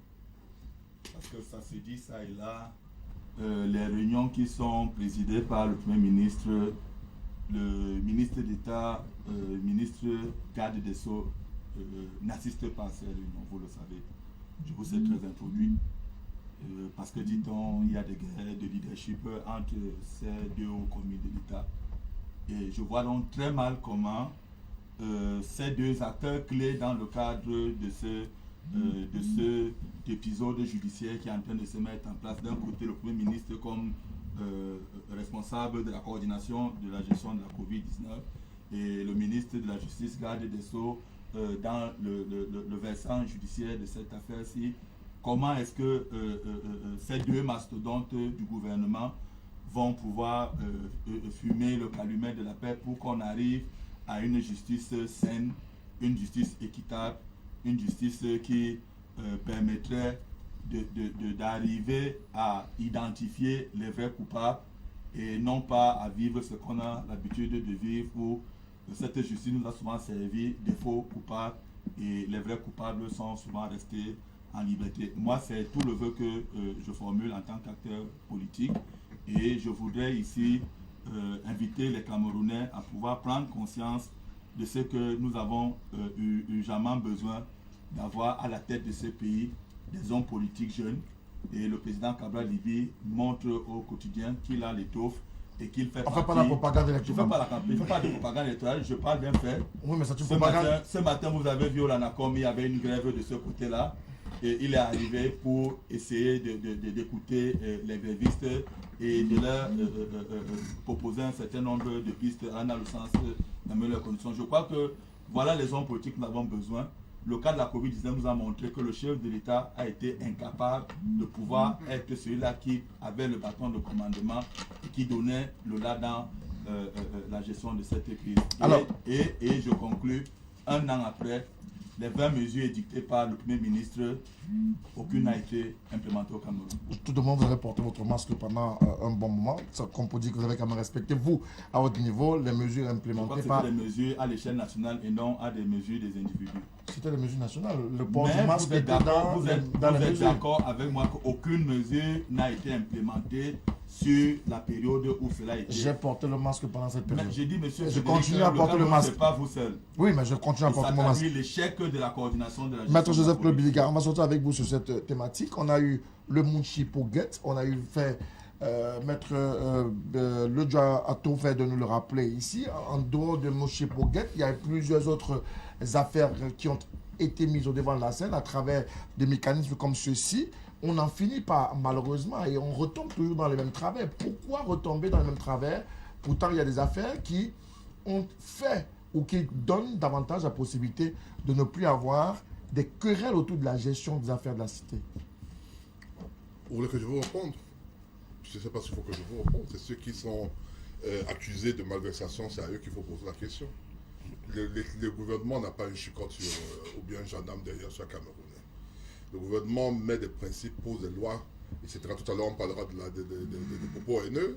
Je vous dirai qu'il y a un code pénal, dans le code pénal, une disposition qui parle de ça. Mais vous verrez bien qu'il y aura tous les gens qui seront haineux. Donc je pense que nous sommes des êtres humains. Il y a ceux qui posent des actes qui sont répréhensibles. Le problème, c'est que est-ce que l'État reste les bras croisés? Là, je dis non. La preuve, vous avez cité Osebo Souvent de Cameroun en disant que c'est le pays où il y a le plus de prisonniers au monde. Et de prisonniers de gouvernement, membres de gouvernement en prison. C'est un fait. Ça veut dire qu'on ne croise pas les bras. On essaie de lutter contre cette hydre qu'est la corruption. Ça, c'est une certitude. C'est une certitude.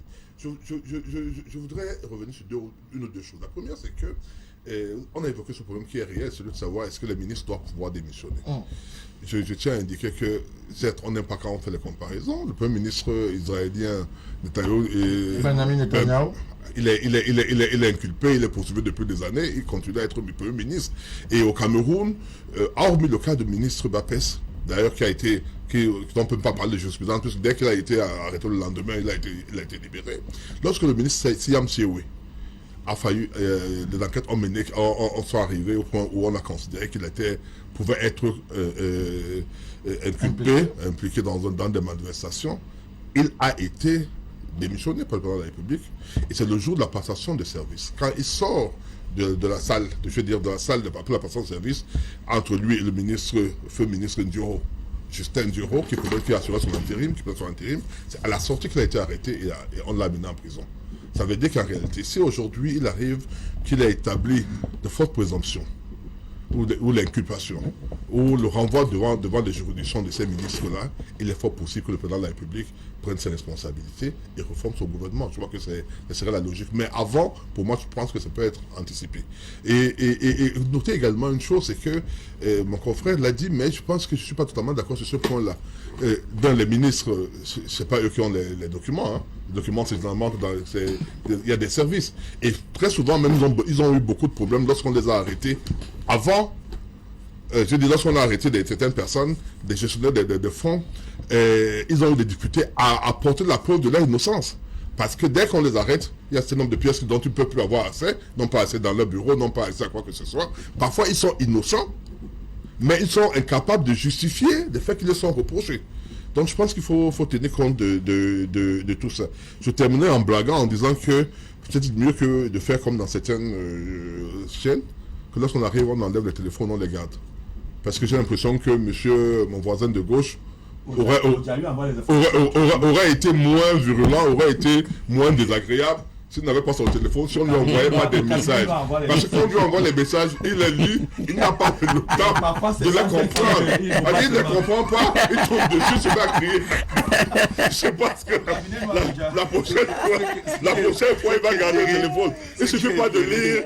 Il ne suffit pas de lire un message pour le comprendre. Quand on parle de clips de pouvoir, quand on parle de trucs, bon, c'est le mal. D'accord. Merci à vous, messieurs. d'avoir participé à cette première partie. On va ouvrir la deuxième dans cette belle ambiance dans ce plateau. Je voudrais vous rassurer à la maison que la paix et la sérénité a repris droit de cité dans ce plateau. Les tensions tout à l'heure semblent s'être dissipées. On va ouvrir le deuxième sujet avec M. Alex Nguepi. On parle encore des discours haineux. Et davantage, c'est la commission, s'il vous plaît, Peter Mafani Musonga, qui est montée au créneau pour décrier la situation. Ces discours, malgré les appels répétés de sa commission, restent tout de même l'un des pires fléaux sur la scène politique et même sur la toile. On remarque les Camerounais seulement à travers ces discours particulièrement haineux et xénophobes. Qu'est-ce qui se passe? C'est quoi un discours haineux? Bon, j'en sais rien, je vous pose la question. Je ne sais pas ce qu'est un discours haineux. Dites-moi ce que c'est un discours haineux. C'est quoi un discours haineux? Je vous ai posé la question. Je ne sais pas, dites-moi ce que c'est un discours haineux. Non, vous avez rien à dire sur ce sujet? Non, bien, mais dites-moi, vous dites discours haineux, mais c'est quoi un discours haineux?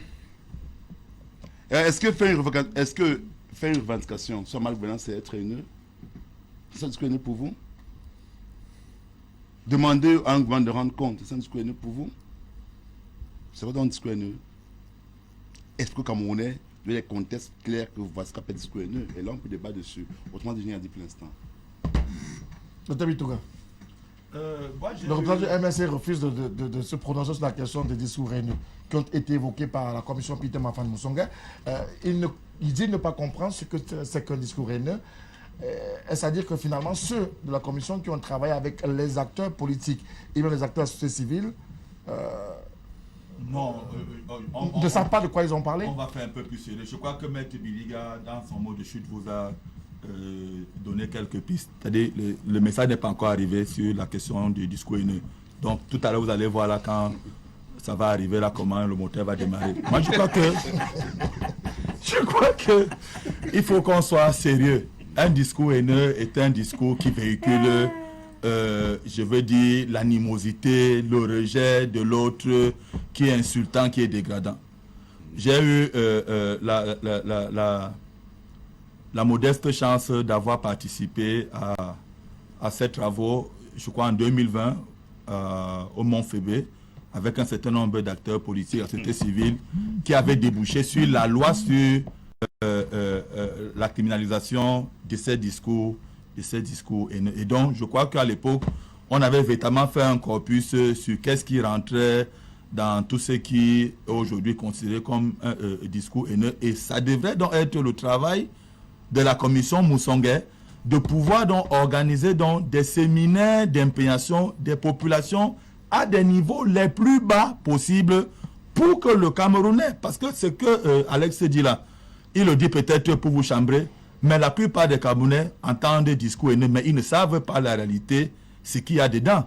Mais je peux vous dire qu'il suffit de faire 5 minutes à Facebook. Vous qui avez travaillé sur cette question-là à Yaoundé, qu'est-ce qu'on doit mettre dans le discours haineux? Mais je suis en train de vous dire que les discours haineux, il faut juste faire 5 minutes sur Facebook, notamment sur une plateforme comme le Cameroun sur le Cameroun, pour voir la manifestation probante de ce qu'on appelle les discours haineux. Je vous sais très introduit dans le monde des réseaux sociaux. J'ai dit, faites 5 minutes. Vous n'avez pas besoin d'un texte écrit. Vous-même, vous allez confirmer ce que veut dire les discours haineux. Je crois qu'aujourd'hui, le problème, c'est la sanction. Et c'est là où je rejoins Alex. Quand vous êtes dans un système où les lois sont là, mais ne sont jamais appliquées, elles participent à cimenter les mauvaises pratiques. Parce que lorsque cette loi sur la criminalisation du discours haineux avait été actée, je crois, il y a 2 ans, mais jusqu'à présent, est-ce que vous avez vu quelqu'un qui a été sanctionné depuis que cette loi est en vigueur? Pourquoi? Parce que ces discours, on les retrouve dans tous les bords. Aussi bien nous de l'opposition qui sommes taxés comme les plus grands insulteurs du régime, aussi bien le régime là est champion dans ces discours haineux. Et donc, on est dans une logique de neutralisation où chacun conscient qu'il est en plein dans ces discours haineux là, on n'arrive pas à faire bouger les lignes. Puisque vous allez voir ce phénomène de faux profils qui sont récurrents dans Facebook. Je vous dis qu'aucun bon n'est épargné dans le phénomène de ces faux profils. Or, derrière un faux profil, il y a un individu. Et je crois que nous avons dans ce pays une institution qu'on appelle l'antique, qui est capable, même si vous avez utilisé 8 pare-feux, de pouvoir retrouver la personne qui est derrière un faux profil. Et je vous dis que si la question des discours haineux était quelque chose qui était au centre des priorités pour, d'une certaine manière, assainir le climat social et politique au Cameroun, des têtes seraient déjà tombées. D'accord. Et je crois que c'est vers ça aujourd'hui que la commission Moussongué doit s'acheminer. Il faut intensifier les missions communautaires de pédagogie autour du discours haineux. Et deuxième chose, pour des acteurs politiques, des acteurs étatiques d'un certain niveau qui se livrent au quotidien dans ce genre de pratiques-là, il faudrait que quelques-uns soient sanctionnés pour que le discours puisse rentrer au niveau des masses, pour qu'on puisse aller vers un certain inversement de la situation. Maître Achille Ledjo, est-ce qu'il y a des acteurs politiques ou alors de la société civile qui en ont fait leur credo, ces discours haineux, qui davantage leur permettent de pouvoir stigmatiser ou pas une ou une autre communauté, une ou une autre personne, pour peut-être mettre en mal la cohésion sociale, vivre ensemble? Difficile, mon cher, de le dire de façon péremptoire. Mais ce qui a lieu de retenir pour nous, au SDF, c'est que nous constatons avec beaucoup d'amertume que l'espace public, le landerneau politique camerounais aujourd'hui est infesté par un mal, je dirais même un grand mal, à savoir ce que vous avez bien fait de étiqueter, les discours haineux. On assiste aujourd'hui, surtout dans les réseaux, à travers les réseaux sociaux, à ces discours, ces mots qui choquent, des sensibilités qui blessent, qui salissent. Et on se rend également compte que certaines chapelles politiques en font leur moyen de défense. Parce qu'il suffit parfois de penser autrement, que l'on vous catalogue de toutes les étiquettes, que l'on essaie de jeter contre vous. Quand on fait des publications xénophobes, c'est ça le problème. Le fait de ne pas accepter la contradiction, le fait de ne pas comprendre que l'autre peut penser autrement, je vous le dis, notre espace public est infecté et la conséquence directe, c'est que ça fragilise notre unité nationale, ça fragilise notre vivre ensemble, ça fragilise la cohésion sociale, l'intégration nationale en est également touchée.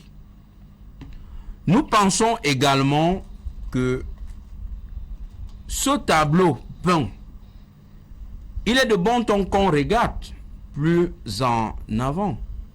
Pourquoi en est-on arrivé là? Justement parce que certains pensent qu'il n'y a qu'une tribu qui s'est accaparée du pouvoir au Cameroun. Il n'y a qu'une tribu qui bénéficie des fruits, des retombées de notre économie. Le gâteau national n'est pas équitablement partagé.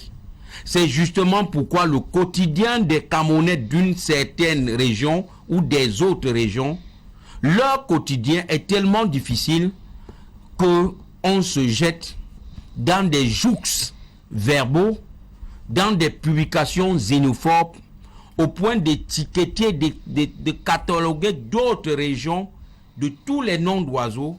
Et comme je disais tantôt, cela fuse, cela salit, ça choque des sensibilités et ça sape les bases de notre unité nationale, même comme le régime du RDPC a décidé que nous n'allons plus commémorer notre 20 mai en disant que la parade sera désormais annulée. Nous ne parlons pas du 20 mai ce soir, nous parlons du 20 mai demain. Nous parlons du 20 mai demain, c'est une fenêtre. N'ouvrez pas de fenêtre que vous n'allez pas fermer. Qu'est-ce qu'il y a lieu de faire? Nous pensons que nous interpellons au premier degré le gouvernement de la République afin de revoir le panier de la ménagère, puisque c'est justement parce que le fruit de la croissance nationale n'est pas équitablement distribué que certains ne trouvent comme moyen de défense que d'étiqueter les autres et se jeter dans ces discours qui, n'est-ce pas, frisent la haine. Et maintenant, j'ai dit qu'est-ce qu'il faut faire. Je parlais au premier niveau de l'État. Au deuxième niveau, je vais chuter. Merci beaucoup. Les acteurs politiques que nous sommes, nous devons éduquer, nos sympathisants, pas les militants, nos sympathisants, parce que je sais que les militants ont un peu plus de connaître un peu plus de la philosophie et des actions du parti. Nous devons éduquer nos sympathisants, nos followers, pour qu'ensemble on comprend que ce qui est cordon ombilical pour nous, c'est notre unité nationale. Merci beaucoup à vous, Maître Achille Ojo, sur cette question. Joseph Klobiga, est-ce que c'est dans cette perspective aujourd'hui que se lance la commission Peter Mafani Moussonga, qui également invite à la pédagogie, mais davantage à la sanction pour stopper, freiner l'évolution de ces discours haineux constatés ça et là dans le landerneau politique camerounais? C'est son rôle, c'est son objectif. Est-ce qu'il va l'atteindre? Est-ce qu'il va l'atteindre? Permettez-moi d'être, je peux dire, un peu dubitatif. Parce qu'en réalité, tout à l'heure, je l'ai dit, pour les détournements, ce sont les êtres humains qui posent les actes.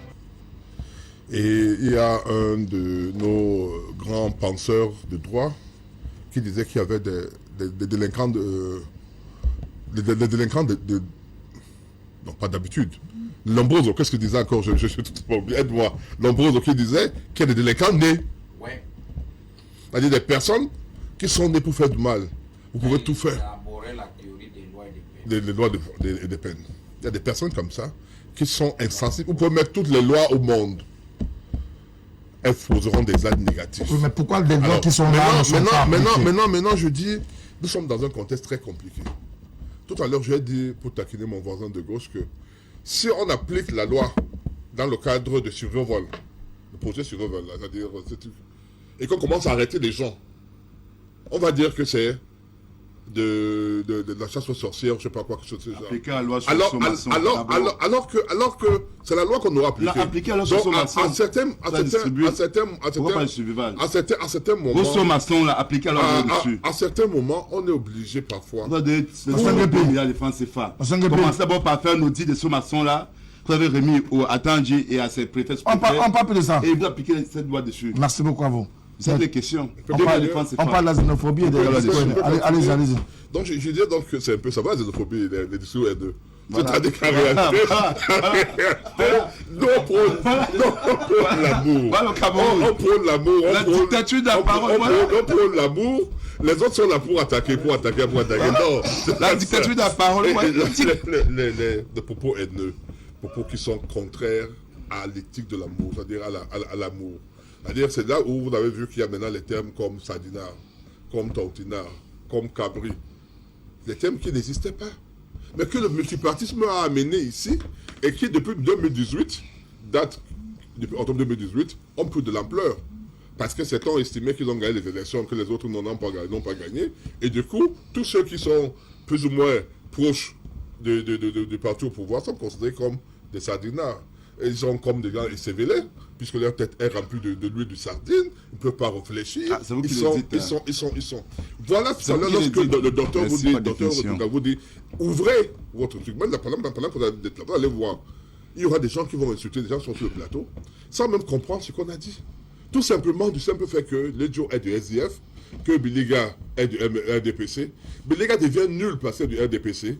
Il sera un excellent avocat beurre, comme on dit, lorsqu'il va aller au MRC, ça c'est clair. Là, Hier, on voyait mon frère, notre confrère Tibane Mbomo, qui était considéré comme le plus bon avocat, le plus grand avocat du barreau de Cameroun et du barreau de France. Aujourd'hui, il est avocat. Lolo.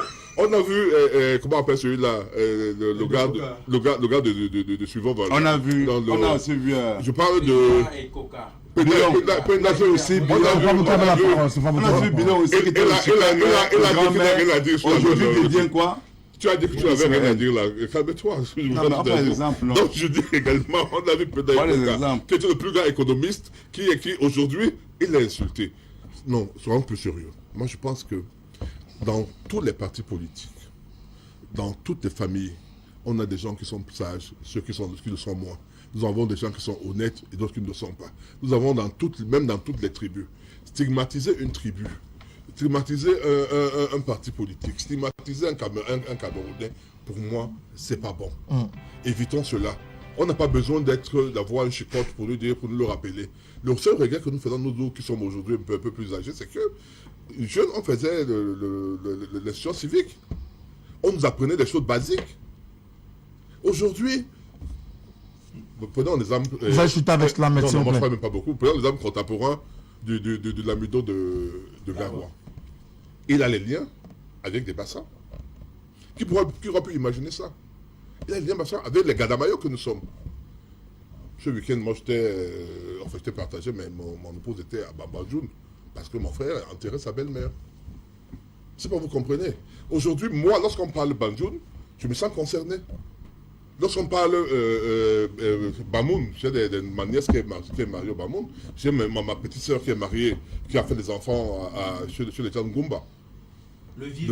C'est ça le problème. Je dis que si on parvient à multiplier ces mariages mixtes et autres, et ça fera que lorsqu'un Nguépi va me voir, ne me verra pas en tant que Bassa, il me verra en tant que son beau-frère, comme son frère, parce que le père ou bien le père ou le grand-père de ses petits-fils, de ses frères, etc., ça changera un peu notre perception et même notre langage. Merci beaucoup à vous tous. Je termine en disant qu'il y a l'éducation dans les partis politiques. J'ai suivi le président du parti MRC qui avait dit à ses collaborateurs qu'il évite d'insulter les gens, etc. Mais ils ne suivent pas. S'il vous plaît. Merci à vous. Alors, je vais pas lire le SMS tel qu'il a été envoyé, s'il vous plaît, parce qu'il a étiqueté et on refuse d'avoir des discours haineux. Ce téléspectateur estime que les discours haineux sont nés davantage, Maître Biligal a dit, du discours qui avait été mis à la scène d'une victoire volée à la présidentielle de 2018. C'est davantage ce que dit ce téléspectateur. Bonsoir à vous sur le plateau. Les enquêtes sont encore en cours concernant les malversations financières sur la gestion des fonds Covid. Que M. Nguépi nous donne les noms de ceux qui ont gagné les marchés de la production des gels et masques distribués dans le cadre de Survie Cameroun. Espérons qu'il soit du RDPC ou d'un autre parti politique. C'est Niem qui nous envoie le message. Et il va plus loin en disant que les discours haineux sont l'apanage des politiciens opposants comme membres du gouvernement. Certains Camerounais jouent avec la victimisation. Autre réaction qui nous a été envoyée ce soir. Bonsoir à vous. Pourquoi M. Nguépi ne veut-il pas parler des discours haineux? Allez lire dans sa réaction et sa réponse ce soir. C'est ce que dit ce téléspectateur. Bonsoir à vous. C'est M. Jean-Claude qui nous écrit depuis Ayos et qui pense d'ailleurs qu'il pose la question de savoir pourquoi est-ce que le militant du MRC est aussi violent sur ce plateau ce soir. Bonsoir à vous sur le plateau.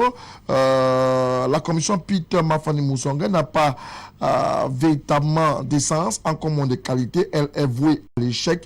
Toutes ces propositions vont être balayées d'un revers de la main par les Camerounais qui n'en veulent pas. Leur problématique est davantage liée aux régions du nord-ouest et du sud-ouest du Cameroun. Bonsoir à vous sur le plateau. Monsieur Nguépi refuse de se prononcer sur les discours haineux parce que il sait très bien d'où cela vient pour envenimer la scène politique camerounaise. Bonsoir également, très belle émission, mais de grâce, s'il vous plaît, que les militants du MRC évitent de venir, je ne vais pas dire son expression, mais évitent de venir détourner l'attention dans votre plateau. Je demande également pourquoi ils fuient lorsque le thème est basé sur eux. Je salue par contre la pertinence du docteur Aristide Bitouga et le calme de Maître Lejo ce soir. La vérité est que le représentant du RDPC ne peut plus que le RDPC ne peut plus diriger ce pays, à combien s'élève la collecte qui avait été lancée par le président de la République, sans parler du riz et de bien d'autres. Alors, on va prendre encore des SMS parce que le temps imparti à ce programme est arrivé à son terme. Bonsoir à vous sur le plateau. Tout ce que fait ce gouvernement de fait, c'est de la distraction. C'est un gouvernement des détourneurs des biens publics et rien d'autre dans le cadre de ce que ce gouvernement fait au quotidien. Il est d'ailleurs dans l'incapacité de gérer notre pays. Bonsoir à vous sur le plateau. Pourquoi les militants du MRC sont-ils violents sur les plateaux de télévision? Bonsoir à vous sur le plateau. Juste pour apporter quelques précisions, le premier ministre du gouvernement qui ordonne dans la répartition une dotation d'1 milliard pour l'audit de la Chambre des comptes. Moins de 65% des fonds issus des comptes Covid ont effectivement été... N'appelez pas à ce numéro de téléphone, s'il vous plaît. On ne peut pas prendre d'appel. On prend simplement le message dans le cadre de cette émission sur la télévision du monde. Vous allez nous déconcentrer et nous perdre dans la lecture des SMS. Alors, autre réaction qui nous est venue dans le cadre de cette émission. Alors, le message issu des comptes, effectivement, ont été débloqués, donc seulement 65%. Le rapport de la Chambre des comptes n'est pas encore sorti et je mets au défi le représentant du SDF dans le cadre de cette sortie également. Autre réaction, c'est Guy qui nous écrit depuis l'Italie. Bonsoir le panel. Monsieur Nguepi, je n'ai pas dit ça comme il écrit.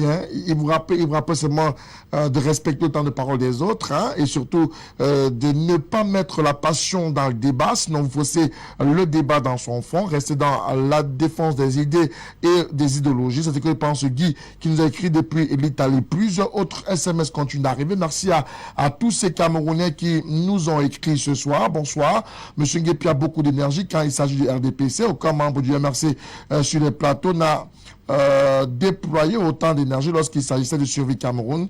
Vraiment, on ne comprend pas comment vous pouvez le faire. Merci à tous ces Camerounais qui nous ont écrit encore ce soir. Merci également à tous ces messieurs qui sont venus ici. Alex Nguepi du MRC, Maître Joseph Klobiliga du RDPC, Dr Aristide Bitoga du PCRN, mais également notre très cher ami Maître Achille Ledjo qui vient de convoler en juste noce. Félicitations à vous.